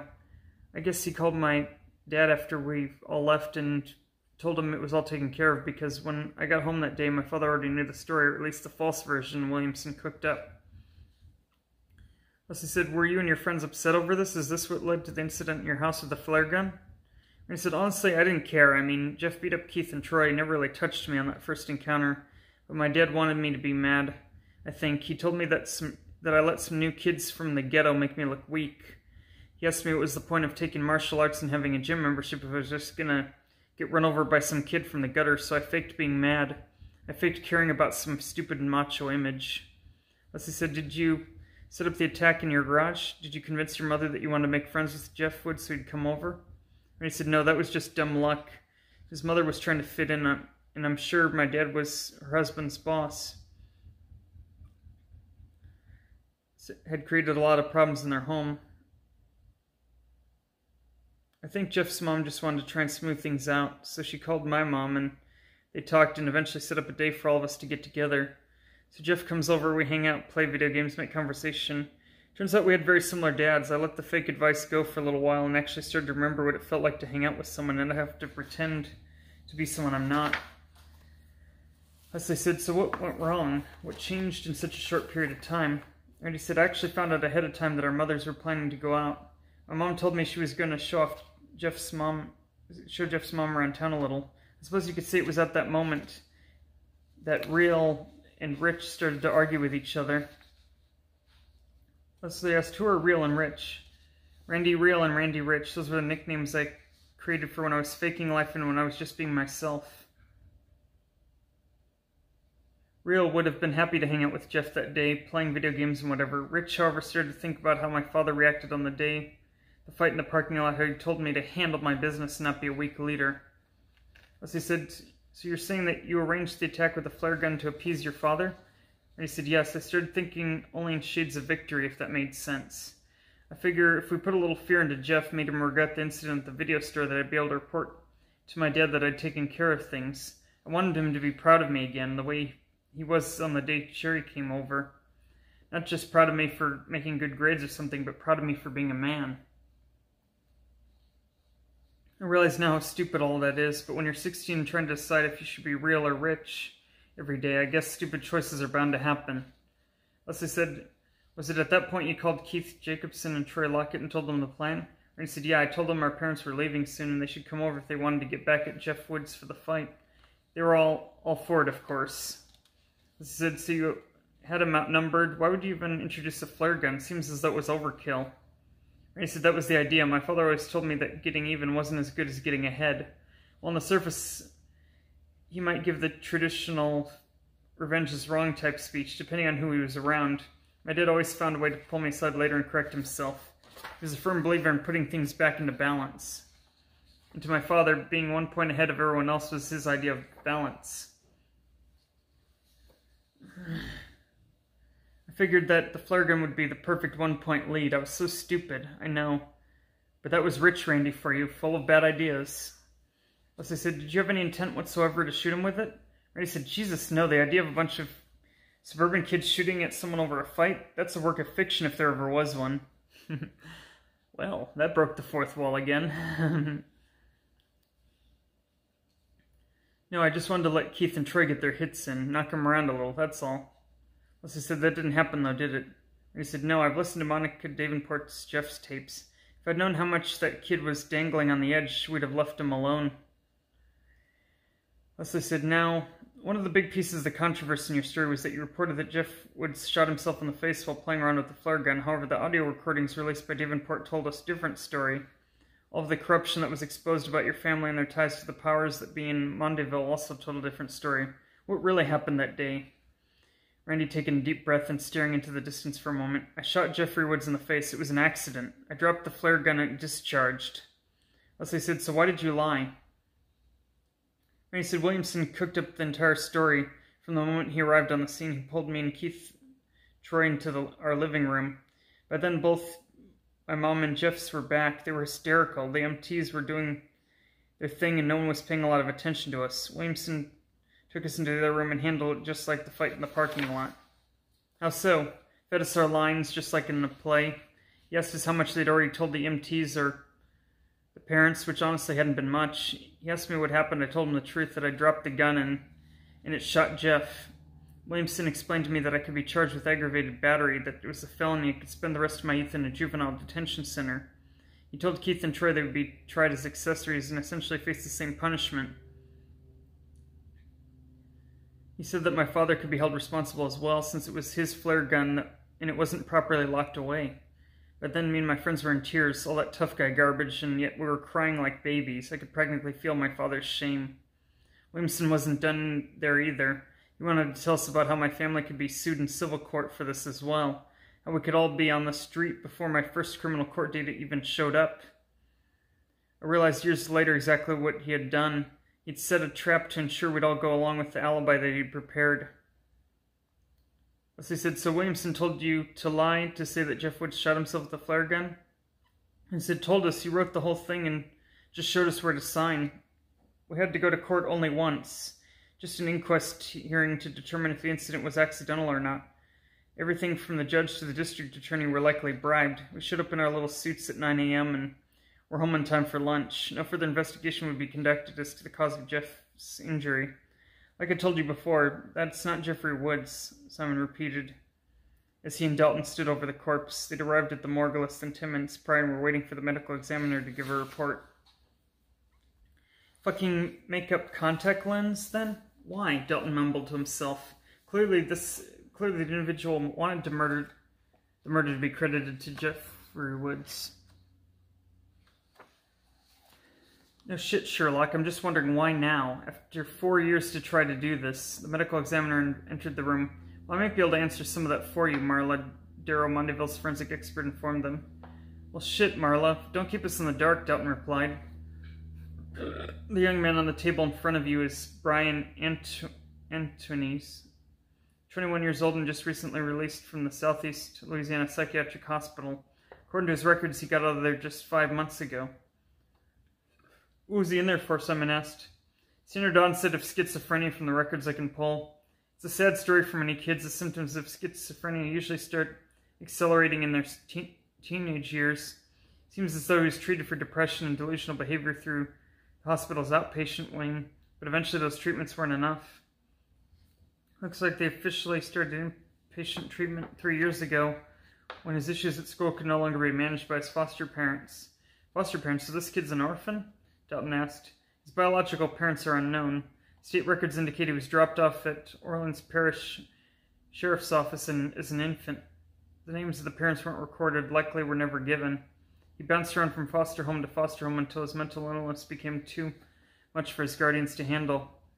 Simon rubbed his chin thoughtfully. It was like the great wordsmith William Smith once said, "Parents just don't understand." Dalton chuckled at this, causing Marla to give him a sharp look. "Is this funny to you, too? A kid is dead." "I'm sorry, Marla, is it?" Simon began. "We've had a rough night." Dalton snickered again. "Shit, Marla, I ain't sorry. That's the funniest thing this little weirdo has said since I met him. Plus, yeah, we're almost run off the damn street tonight, and oh yeah." Dalton walked quickly towards the exit, leaving Simon and a less than humorous Marla to entertain each other in the meantime. "So, Marla, I'm only in town for a day or so, but," Simon Lyman began. "I'll save you the trouble. I'm married, I have a boyfriend, I'm lesbian," she replied.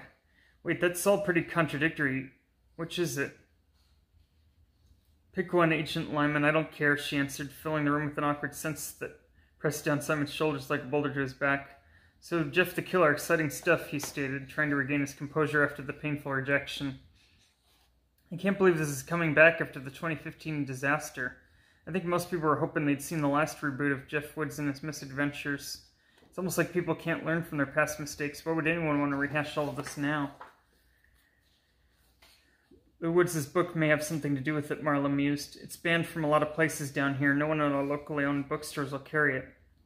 It was the corruption, though, if you ask me, that everyone in the city wants to forget, more so than the murders themselves." Dalton returned to the room carrying the package they'd picked up off the road. "Okay, Simon, let's see what these fuckers packed up for us." "Are you sure it's safe to open?" Marla asked. "Christ, you two should date each other. You're both afraid of the same crap," Dalton responded, causing Simon and Marla to smirk a bit at the observation. Dalton removed a pocket knife from his back pocket and carefully cut along the packing tape.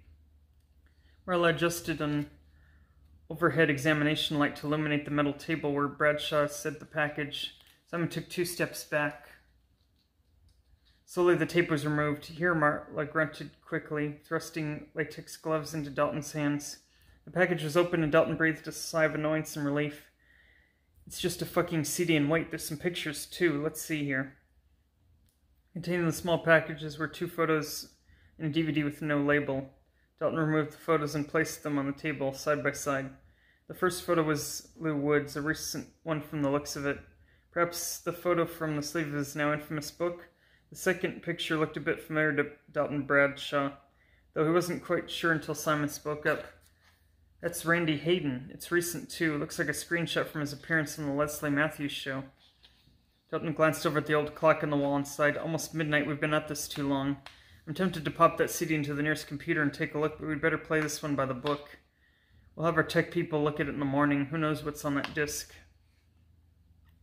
"Why not have the tech look at it tonight? I know you're tired, but this is just getting good, and I really want to know what's on that disc," Simon asked. "This is Mondayville. Our techies go home at dinner time," Dalton told the agent. He then turned his attention to Marla. "We're going to need the name of the dead kid's psychiatrist who was treating him at the Southeast Psych. If there are more answers, I think we'll find some there. The hospital will also have his most recent foster parents, and we're going to want to pay them a visit as well. I think tomorrow's going to be a busy day for us, Lyman, hence why we need to go and get some sleep. I'll get the information for you.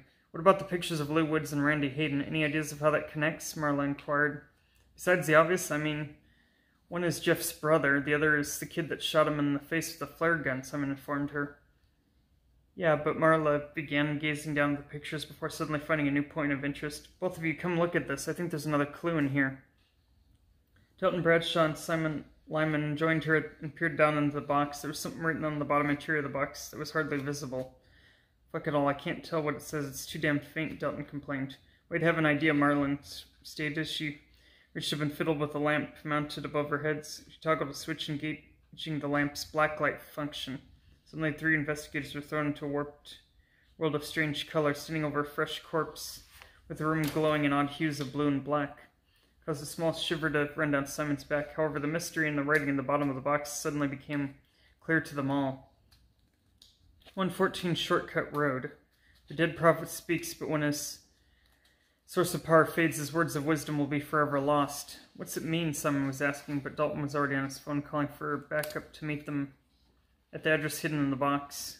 Shortcut Road is a small gravel stretch out in the middle of nowhere. It's got a reputation of being a place where bad things happen. When I was a kid, there were urban legends about devil worshippers out there. There are a few abandoned houses back there, but that's about it. Not just any abandoned houses, Dalton snapped as he hung up his phone. Remember the video I was watching today, the one with the kids calling themselves Jeff's Killers? Back when that group was still active, they'd hold a lot of their meetings back there in those abandoned homes. Fucking shit, Simon. How the hell did we not realize this sooner? I bet this is all the work of those sick bastards. Those fucking sick bastards. Detective Bradshaw, those kids haven't been active in years, not since they spent all the money to clear out Shortcut Road, and Marla was attempting to explain, but Dalton was already on the move. Okay, Simon, backup is on their way there. Fucking Mondayville runs on a skeleton crew of cops at night, so they're reaching out to St. Tammany Sheriff's Office for additional units. Let's get moving. Hutton grabbed the small box, throwing the photos and the DVD back inside before briskly making his way towards the exit. Wait, the information you wanted, Marla shouted, holding up a small notebook. Here, I'll take it. Simon grabbed a piece of paper with the name of Brian Antoine's shrink written on it before turning to follow Dalton out into the parking lot.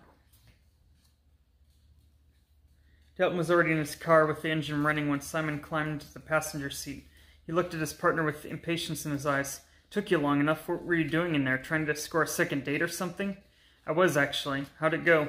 Apparently she's a married lesbian with a boyfriend. Talk about covering the bases. Dalton snickered. I know for a fact she's single and likes men.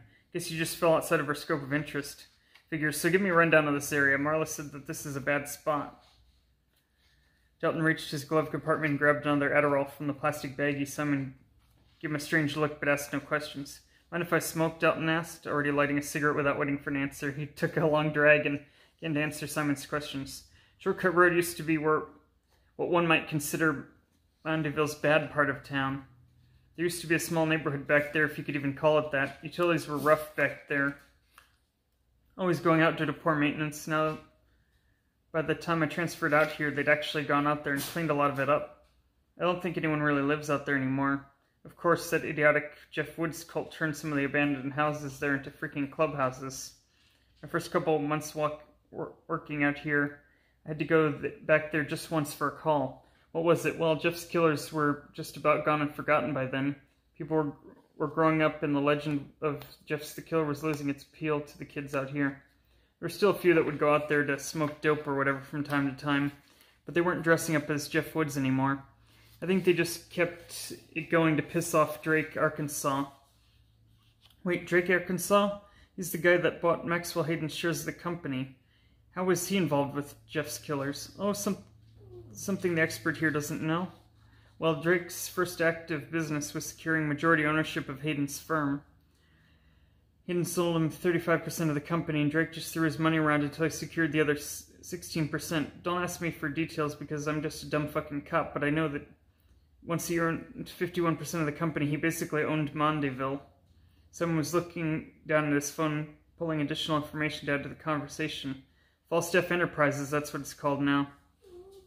Yeah, Drake was a big public figure guy, though. He knew that Maxwell Hayden had fucked himself royally with the underhanded deals and backroom bribes, so he decided to go the opposite route. Drake was Mr. Limelight. He was making money hand over fist and started trying the hearts and minds approach. He wanted to bring Mondayville back to its one glorious status as suburban paradise, which of course meant getting rid of all the Jeff the Killer freaking residue. Simon looked up from his phone. It says here that he hired a bunch of cops to work off duty for him, sort of like his own personal task force. Seems like cleaning out Shortcut Road was getting rid of the Jeff fan club back there was his first big act. Technically second. Did you know he moved himself and his daughter into Jeff Woods' old house? Yep, right there on Fairmont. Place burned down not too long ago. Good riddance, I suppose. So Drake, Arkansas pissed those kids off that were using the old houses back there to have their little Jeff parties, and you think the few that remained did so just to mess with the guy? More than likely, yes. I mean, it was like history repeating itself. They saw him as just another rich asshole trying to write the laws in this town. Guess the joke's on them, though. Drake Arkansas died last year. His daughter's still around, though. She pops up from time to time. The two men had become lost in conversation as Dalton turned down the dark road after dark road, taking them further into the backwoods of St. Tammany Parish. It was a massive glow of red and blue lights up ahead that broke their chatter and brought them back to the present. That's our backup, or in this case, I suppose we're the backup now, Dalton commented. Must be a dozen cars up there. They got here quick.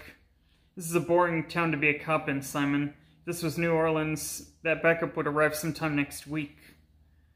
Out here, though, the cops are chomping at the bit for something to do. I bet half of these guys there are already preparing their bullshit stories to tell over cheap beers, and someone suddenly cut them off, shouting, "Look out!" From behind them, an ambulance came speeding past. Okay, shit, what the fuck is happening? Dalton grunted as he stepped on the accelerator and sped to their destination. Dalton's eyes immediately fell on the news van parked across the street and felt his stomach flip over. The media, how? From WDSU New Orleans, grisly murder on the North Shore, reported by Helena Morrison. Helena said, tonight the residents of Mondeville are once again taken back to the chilling serial killings of 2015 involving teenage murderer Jeffrey Woods, known in the media as Jeff the Killer. Last night, police responded to an abandoned home located in a long-forgotten part of Mondeville on a shortcut road. Local teens calling themselves Jeff's Killers were once known to frequent these homes. However, in a statement by the Mandeville Police Chief, Mitchell Hardy, their activities had ceased over time. Now it appears someone has taken an interest in the area once again. And this time they're stepping up their morbid fascinations to this terrifying new plateau. Scene cuts from the newsroom footage from the night prior on Shortcut Road. Helena Morrison can be seen standing in front of a small blighted home as dozens of police, EMTs, and other officials mill about the front yard. Some entering in the dark home as others take photographs and examine the area. The screen then splits, showing Morrison in the newsroom, and the footage from the crime scene continues to play on the other half of the screen. Let me just make sure that we're still rolling. Wow, we are still rolling. Holy crap. I would have thought this thing would have timed out by now, but okay.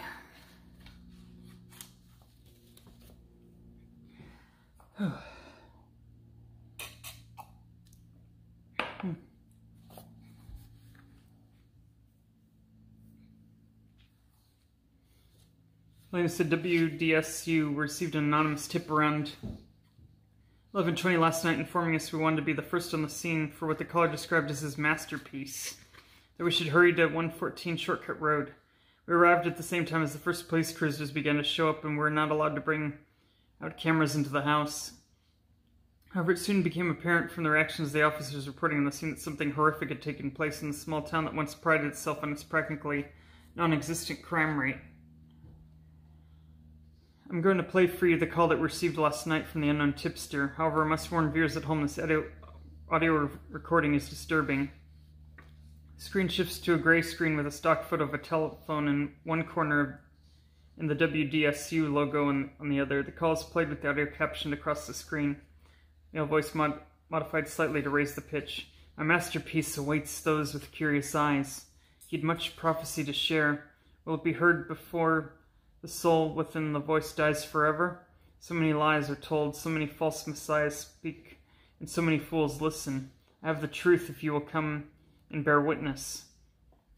114 Shortcut Road, the dead speak there. Jeff's killers worship a false god. Only the truth can open the door to freedom. Come find the truth. Screen returns to Helena Morrison. As I said before, we're not allowed into the crime scene. However, a source working with the investigation did share with us a first-hand account of what he saw in the house. The witness describes the scene as something from a horror movie. A body of a man was nailed to the wall of the home. Rescuers believed the victim to still be living at the time of the discovery. A faint voice was heard, whispering from his mouth. However, upon further investigation, it was discovered that a small MP3 device was forced into the victim's mouth and was playing a recorded message on constant loop. Screen cuts back to the scene of the crime the night before, where the EMTs can be seen wheeling the victim out of the house on a stretcher. The victim is covered in a white sheet. The identity of the victim is yet to be released as the investigation is still ongoing. Contents of the recording are also being kept within police custody until further information becomes available. In other news, 4 days passed and things were bad for Dalton Bradshaw and Simon Lyman. The news had spread like wildfire. The internet was burning up with stories of Mondeville's infamous Jeff the Killer. Rumors were flying about. Had Jeff returned, there was a copycat serial killer on the loose. Did the cult-like youths that once called themselves Jeff's killers finally organize and become violent? We were demanding answers, and the mayor's office along with the chief of police were struck by a deluge of furious citizens wanting the truth. Sadly, for all their efforts, no truth could be solidified yet. What the news had failed to report on the night of the murder on Shortcut Road was being pieced together by everyone from YouTube commentators to established news sources. However, the Mondayville police who had answers were ordered to remain silent. Any officer found responsible for providing information to the press would be terminated on the spot. The chief of police, Mitchell Hardy, had raised the bar even higher by threatening staff with criminal charges of malfeasance,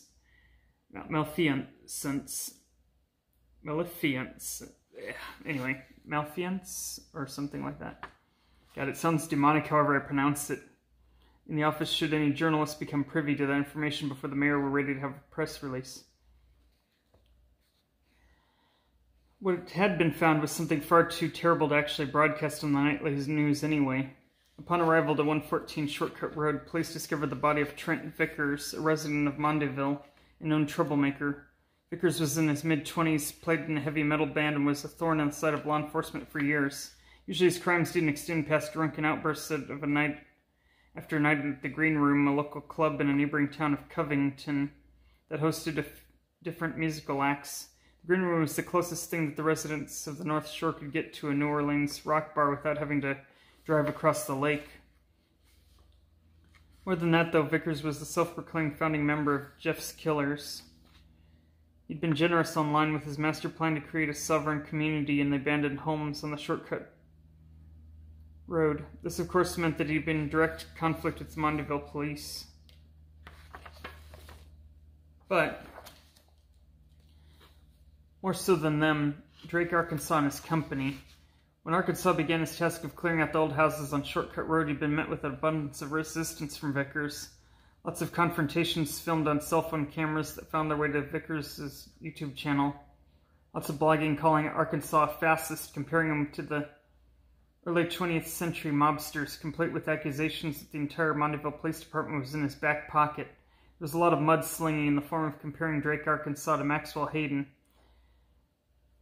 Vickers claimed that Arkansas's desire to clean up Shortcut Road was just another attempt at hiding the truth of what Mondayville really was, and how the lies and corruption discovered after Jeff Woods' rampage were simply repeating themselves under a different dictator. He created a few issues such as blocking the construction vehicles sent out by Arkansas, but eventually, like so many others, fed himself enough rope to let himself hang. In late 2016, when Arkansas really started ramping up his efforts to clear out Shortcut Road, Vickers decided to up the ante and started targeting actual members of Arkansas' staff. He'd show up at the company headquarters with a cell phone camera rolling and conduct ambush interviews intending to humiliate anyone connected to Drake, Arkansas. From YouTube channel Free Mondayville, posted by Trent Vickers. Camera footage shot by first-person perspective shows camera and Vickers approaching front office entryway of Falstaff Enterprises. Unidentified man enters in a suit. The suit exits door and is accosted by Vickers. Vickers said, "Sir, would you care to explain how you sleep at night knowing your paycheck is coming from a fascist tyrant?" This man says, "Go away." Vickers says, "I will not go away. Your company is attempting to destroy a community of sovereign, peaceful people who oppose corruption. We will not simply go away." The businessman says, "Get a life." Vickers said, "You're a fucking pig bastard. Go suck on the dick of your boss." Uniformed security guard exits the building and approaches Vickers. Guard says, "Sir, you're gonna have to leave." Vickers said, "I'm on a public sidewalk. Piss off." Guard said, "Sir, you can't harass the employees." Vickers said, "What's your name and badge number?" Guard said, "Sir, you're gonna have to stop filming me without..." Vickers said, "Name and badge number, you fucking pig." Vickers would often be given citations and occasionally arrested for such demonstrations. It wasn't until he decided to target Arkansas's teenage daughter that, as she was leaving her high school, that he finally found himself facing serious criminal charges. From YouTube video, Stupid People of the Suburbs, posted by Hippie Hater. Video begins with Vickers filming as he approaches Mondayville High School student parking lot. A young woman, later identified as the daughter of Drake, Arkansas, is confronted as she walks towards her car. Vickers says, "How does it feel to know your father is a fucking monster?" Girl said, "Who are you?" Vickers said, "You know who the fuck I am. I'm the guy that's gonna fuck your dad up the ass harder than he fucks you." Girl said, what do you say to me? You heard me. What's the matter? Ashamed of your father? You should be. Vickers lowers his camera to demonstrate that he's grabbing his crotch and making sexual gestures toward the girl. Vickers said, yeah, I'm gonna fuck your dad just like this. You like that, you spoiled little cunt? Ooh, that's awfully vulgar even for my channel. Other students began to gather and several teachers start to approach Vickers. Oh, okay. That's what that is, okay. Okay, it's 3 o'clock now. Alright, hopefully I can wrap this up soon. Okay. The students began to gather and several teachers started to approach Vickers. She said, sir, you need to leave the school grounds this second. Vickers said, this is a public school. My tax dollars pay for it and I have a right to be here. A uniformed police officer assigned to the school as security begins to approach. She said, sir, I was informed you made sexually suggestive comments to one of our students. I'm going to need to see identification right now. He said, fuck you, I know my rights. This is freedom of speech and freedom of the press. He said, sir, turn around and place your hand behind your back. Vickers, who'd found clever ways to skirt the law on several occasions, was finally caught. He was charged with sexual misconduct toward a minor and his comments directed at Arkansas's daughter.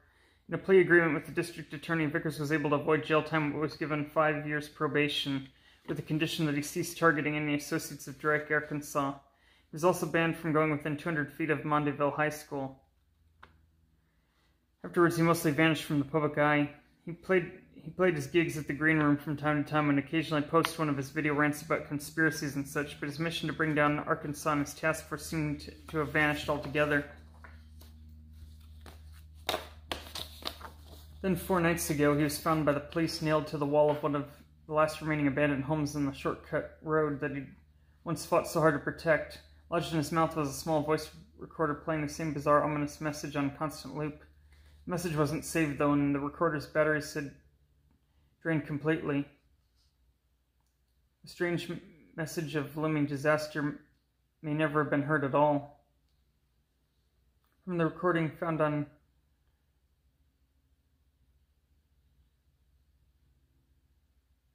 the corpse of Trent Vickers, currently only accessible to members of the Mondayville Police and other law enforcement agencies. Lies are locks, they keep us out. Lies are locks, they trap us in. Lies are locks, indeed. Truth is the key to open the door of truth. What will we find there? The dead beg for nothing, the living beg for relief. Relief from all the hell that I've brought to Mondayville. No one is safe. Your lies protected you for so long now. Now the truth shall shine bright. Liars fill their pockets with ill-gotten gold. Liars shall be held accountable. Liars shall be forced to stand before the door of truth and confess their sins. Only then shall peace return. Dalton Bradshaw and Simon Lyman, you are but bit players in the grand scheme before you. The true stars have yet to rise, and they shall soon enough. In the meantime, I promise you I will keep you both entertained. Be warned, though, your lives are of no real importance and may be snuffed out at any time. Perhaps you should make haste and bring my stars to Mondayville. The victim and liar must face vindication.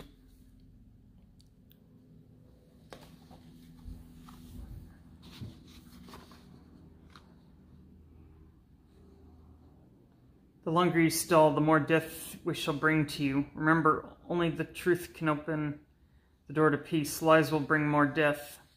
Bradshaw and Lyman listened to this recording for probably the 100th time as they stood before the desk of Police Chief Mitchell Hardy. The chief was pissed. He'd been pissed since the incidents began happening again.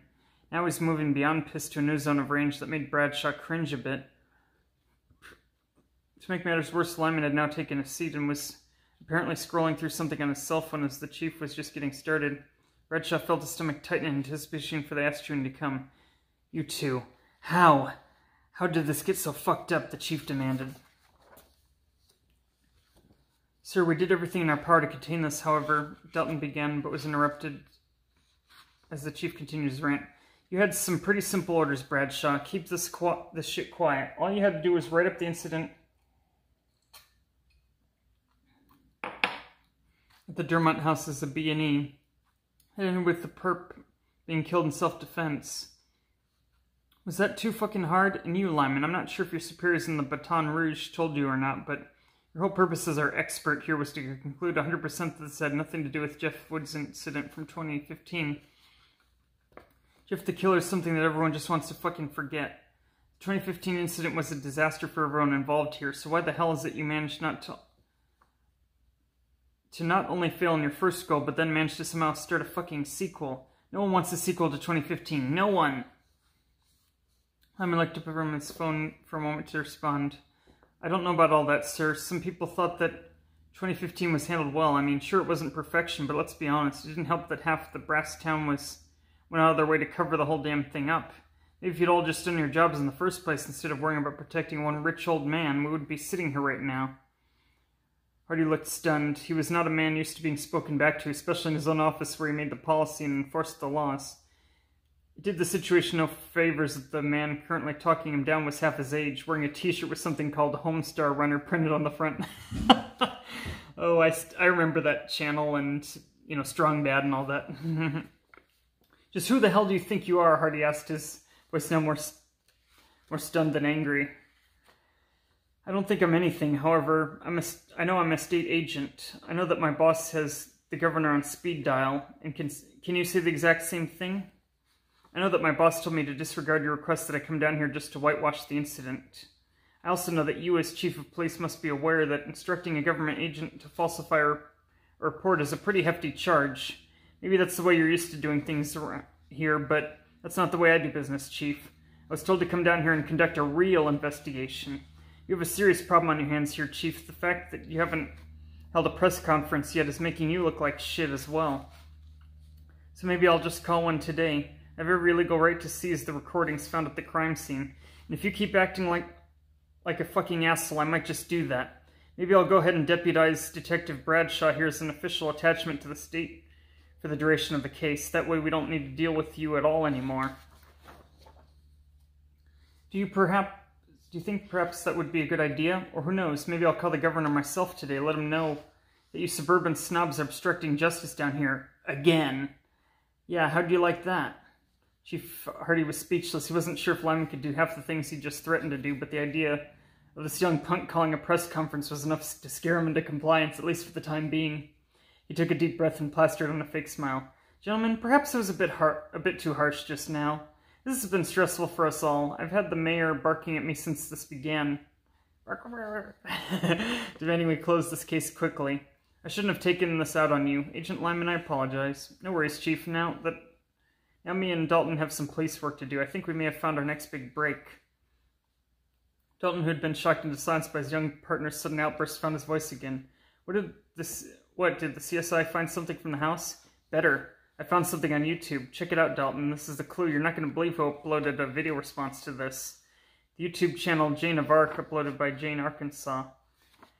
I'm speaking directly to the camera. So you think this is funny? You think this is a joke now? People are dying. Something much larger is behind this. If you're crazy enough to think that some disfigured kid is running around the shadows creating all this, then you deserve it.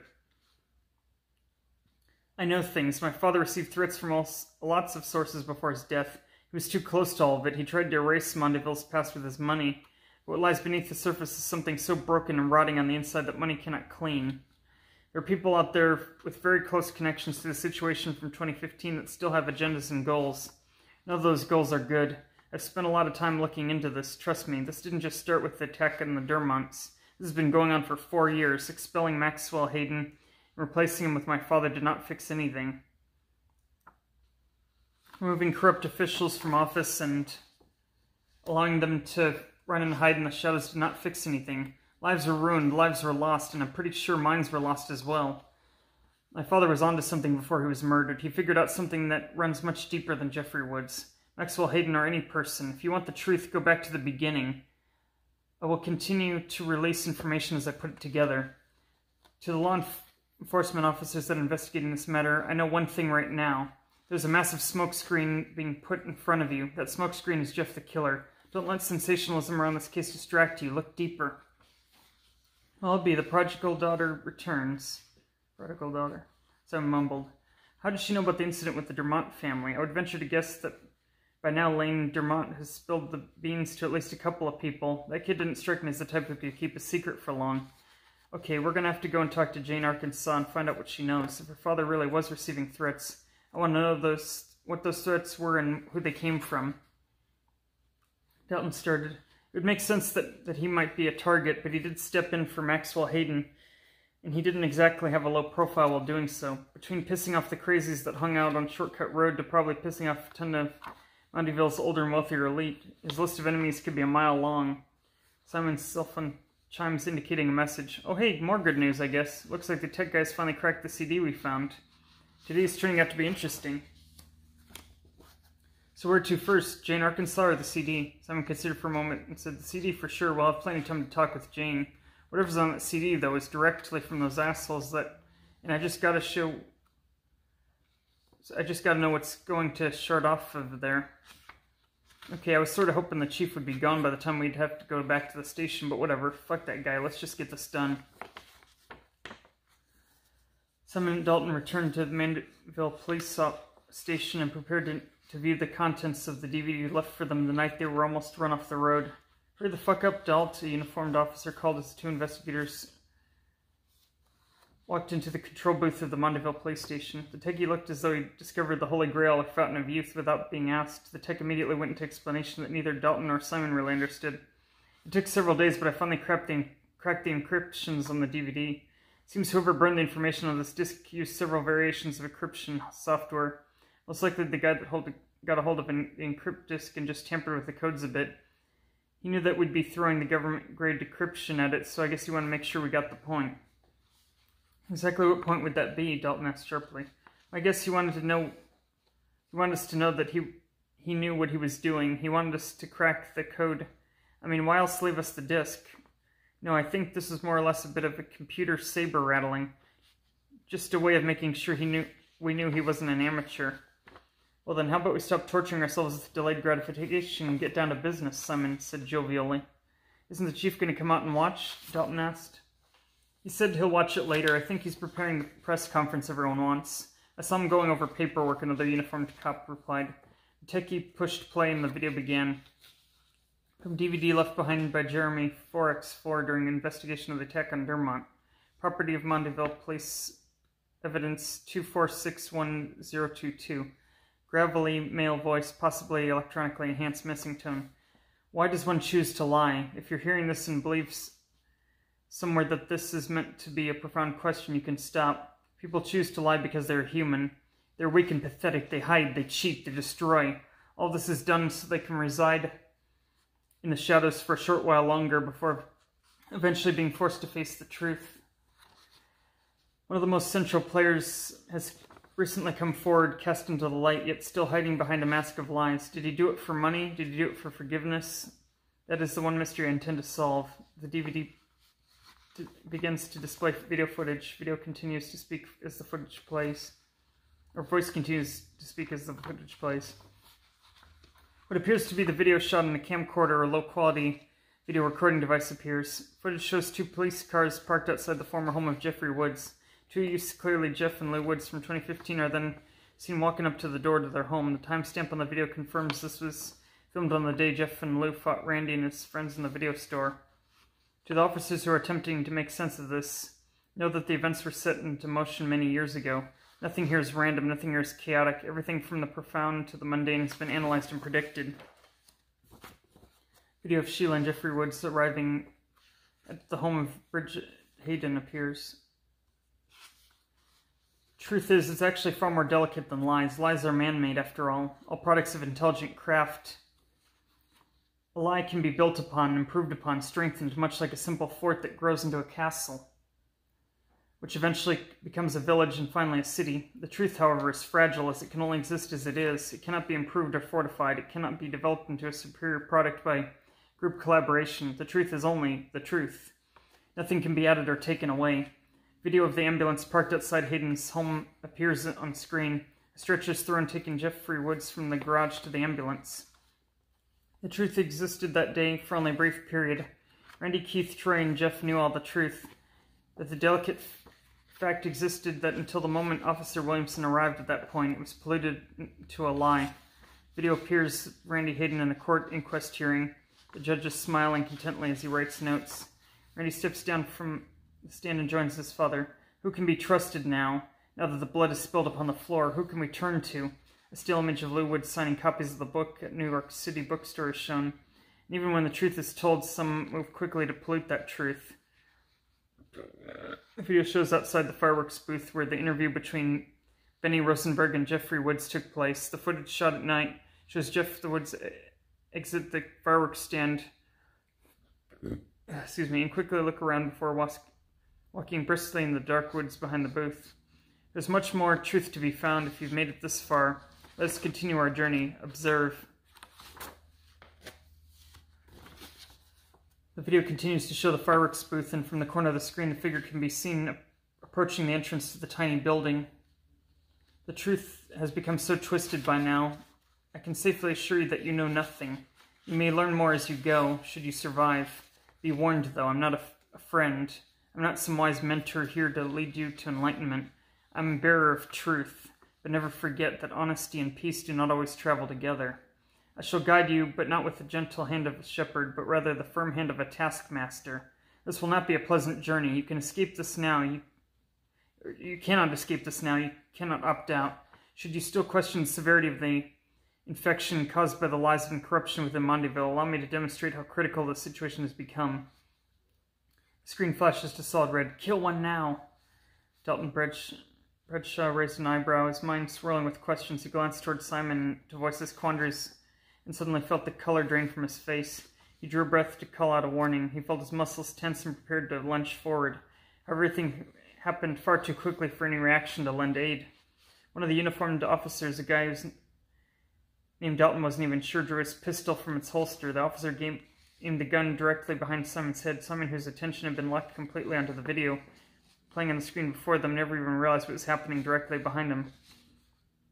In the next second, the officer fired his pistol at point-blank range into the back of Simon's head. The report was deafening in the small room, and every cop was momentarily stunned. Dalton, who had watched the event unfold, reached for his pistol, and his first instinct was to shoot this apparent rogue cop when he realized that if the rogue died, so too would the truth of what happened there. As Simon's corpse fell to the floor, the graphic display of spraying blood and falling matter, the rogue cop placed his pistol on his own head. "What the fuck are you doing?" Dalton screamed. Smiling, the officer replied in a manic, rising voice, "Serving my purpose. The truth opens the door, Detective Bradshaw." In the next moment, the officer fired his gun into his own head, joining Simon on the floor, brothers in death. In the press conference held by Mondayville Police Chief Mitchell Hardy, "Today is the horrific day that will go down in infamy within our beloved city of Mondayville. Today we are to mourn the loss of Louisiana State Police Investigator Lyman. Agent Lyman was tasked to assist us in the investigation of a recent attack on a local family by an assailant who wore a disguise that we believed was intended to mimic Jeffrey Woods. Over the course of the investigation, evidence was discovered that led investigators to believe that at least one other individual was involved.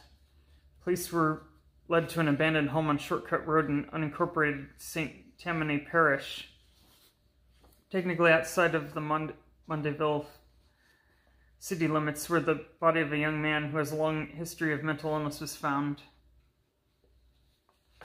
The victim was believed to have committed suicide and left a recording, mostly containing cryptic messages we now believe were nothing more than byproducts of mental health issues. We're saddened he was not able to get the help he needed. Then today, when reviewing further evidence, Agent Lyman was murdered by a rogue police officer who we believe was suffering from work-related stress. The officer, Brandon Kane, would then turn his service pistol on himself, ending in his own life as well. At the time, we are confident that the threat is contained. The current evidence that we have available suggests the initial attack was carried out by yet another individual with a history of mental illness. It is unfortunate that neither Brian Antoines, the young man who donned the face paint to try and mimic the appearance of Jeffrey Woods, and Trent Vickers, a youth who had long documented fascination with morbid topics, were unable to receive the proper medical assistance they clearly needed. And now we must face the painful truths that Officer Brandon Kane, a young man who had served our community for almost 2 years, was apparently also involved in this tragic set of circumstances. There will be a memorial service for Agent Lyman in Baton Rouge, Louisiana. The time, date, and location will be announced once preparations are completed. We, as brothers and sisters of the badge, are deeply hurt by this loss of this great man of justice. At this time, I'm not taking questions. If anyone wants further information, I encourage each of you to reach out to our public relations office. Thank you and God bless. Load of shit right there, a slightly drunk man grunted at the television mounting in the Abbey, a dive bar in downtown New Orleans, as the press conference faded out, replaced by sports and then weather. What did you say there, detective? The young bartender asked. She had a sleeve of tattoos on her arms, featuring various sea life. On this night, Dalton Bradshaw would have happily drowned among them. It's not detective shit anymore. I'm off the force, Sherry. I guess it's just Mr. Bradshaw from here on out. Sherry Willis, who'd served Bradshaw cheap drinks most weekends since she'd started working at the Abbey, showed genuine concern. She liked the man, although he was likely twice her age. Perhaps she just admired his pragmatic nature, maybe she'd had some father issues. Either way, she'd always liked it when he came in. What happened? I thought you were one of those cop for life type guys. Sherry said, that's a story I'd gladly tell you over breakfast, which likely means you'll never hear it. He tried to laugh at his own situation, but in reality Dalton was miserable and very concerned for the future of the people he was once charged with protecting. Sherry looked over the man before her. Surely he was old and his teeth were stained and a bit crooked. He smoked like a chimney and would probably run out of steam before her. Still, though, she fancied him for some strange reason that only a psychiatrist would understand. After all, she was only 26, in a body full of piercings and tattoos that would likely be kicked out of her circle of punk goth friends for sleeping with a middle-aged cop.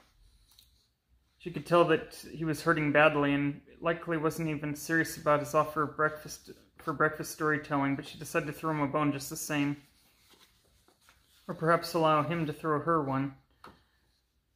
I close up in the stump in about an hour. Stick around, you can be my security guard. Walk me home. I think I need someone to check my bedroom anyway. Make sure there aren't any monsters under the bed. You sure? Yeah, anything that could get one of my regular drunks as down and out as this is something I'd like to hear. Dalton managed to smile after all. In honesty, he still wasn't happy. He and Simon hadn't exactly become friends, but they'd worked well together, and a friendship would have formed eventually. He respected the kid's gumption. What's worse is how he was let go today. Just another fucking cover-up in Mondayville. History repeating itself once more, just because lying and hiding seemed to be the nature of that particular beast. Hardy wanted Dalton out of the way. That much was clear. He wanted to steer this investigation back on his own tracks. The press conference proved that much. Hardy was clearly trying to tell people of Mondayville and that the case was all wrapped up, but Dalton knew much better. He and Simon had done a bit more investigating during the 4 days following the discovery of Vickers' body. They'd learned much more. They both decided to keep that information to themselves until the case would be wrapped up without fear of yet another snow job. However, it would appear that for the time being at least, the forecast was quite snowy in Mondayville. Dalton threw back another shot of whiskey and waited patiently for Sherry Willis to take him away from his problems for at least a little while. Meanwhile, in Mondayville, a young woman sat alone in a large home surrounded by a massive gate. Jane Arkansas examined the names and faces before her, photographs all tacked to her wall. Jeffrey Woods, Lou Woods, Randy Hayden, Maxwell Hayden, Paul Dermott, and many others stared back at her.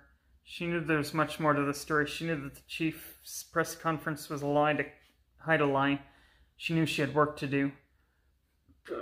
Excuse me. It's starting again, she whispered as she tacked photos of Simon Lyman and Dalton Bradshaw to her wall. She'd inherited much of her father's fortune when she turned 18. Now she was just entering her 20s, settled with a fortune that she cared little about. She was aware most women her age, with a current level of wealth, would be jet-setting off to Europe, taking inane selfies and consuming cheap liquor in expensive bottles. However, Jane K. Arkansas cared for none of these things. Her father had been murdered. Her home had set ablaze.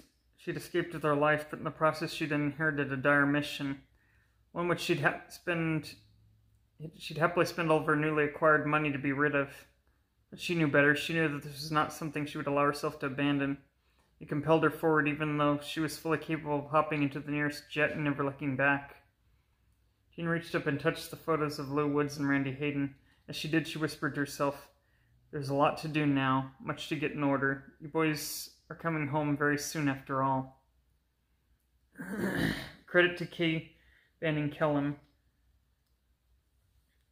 Artwork and any images at the source are credited to DeviantArt users Such an Artist 13 and Blade Razors.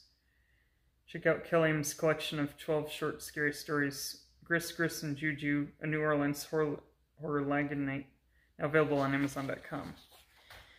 And that was a doozy of a story, but no, that's not the title of it.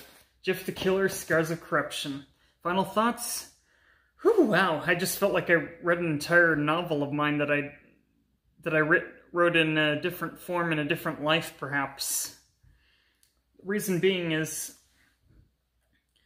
A, it's, probably about 69 pages. That's about as long as any of my first works ever got to be. And secondly, it was just so convoluted, and it was a bit of a page turner for the most part. And there was something going on the whole way through, and there were a lot of different people conspiring within.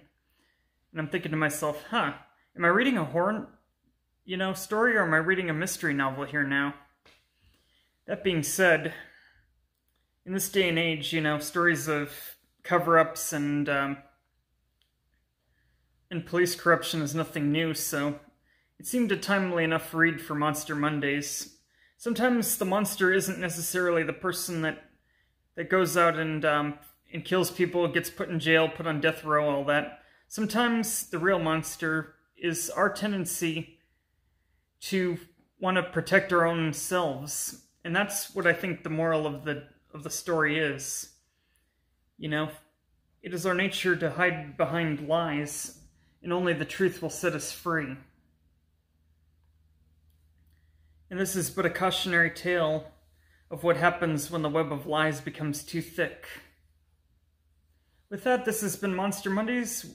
I've been your host, The Forsaken Scribe, and this is a cup of apple juice. And tune in next week for a much shorter episode, but a few stories that are nonetheless, worthy of consideration in terms of, hey, this is some interesting stuff going on. You can find a link to my web store in the description below. All pertinent information, including my social media networks, and feel free to leave comments on this video. What did you think of the story?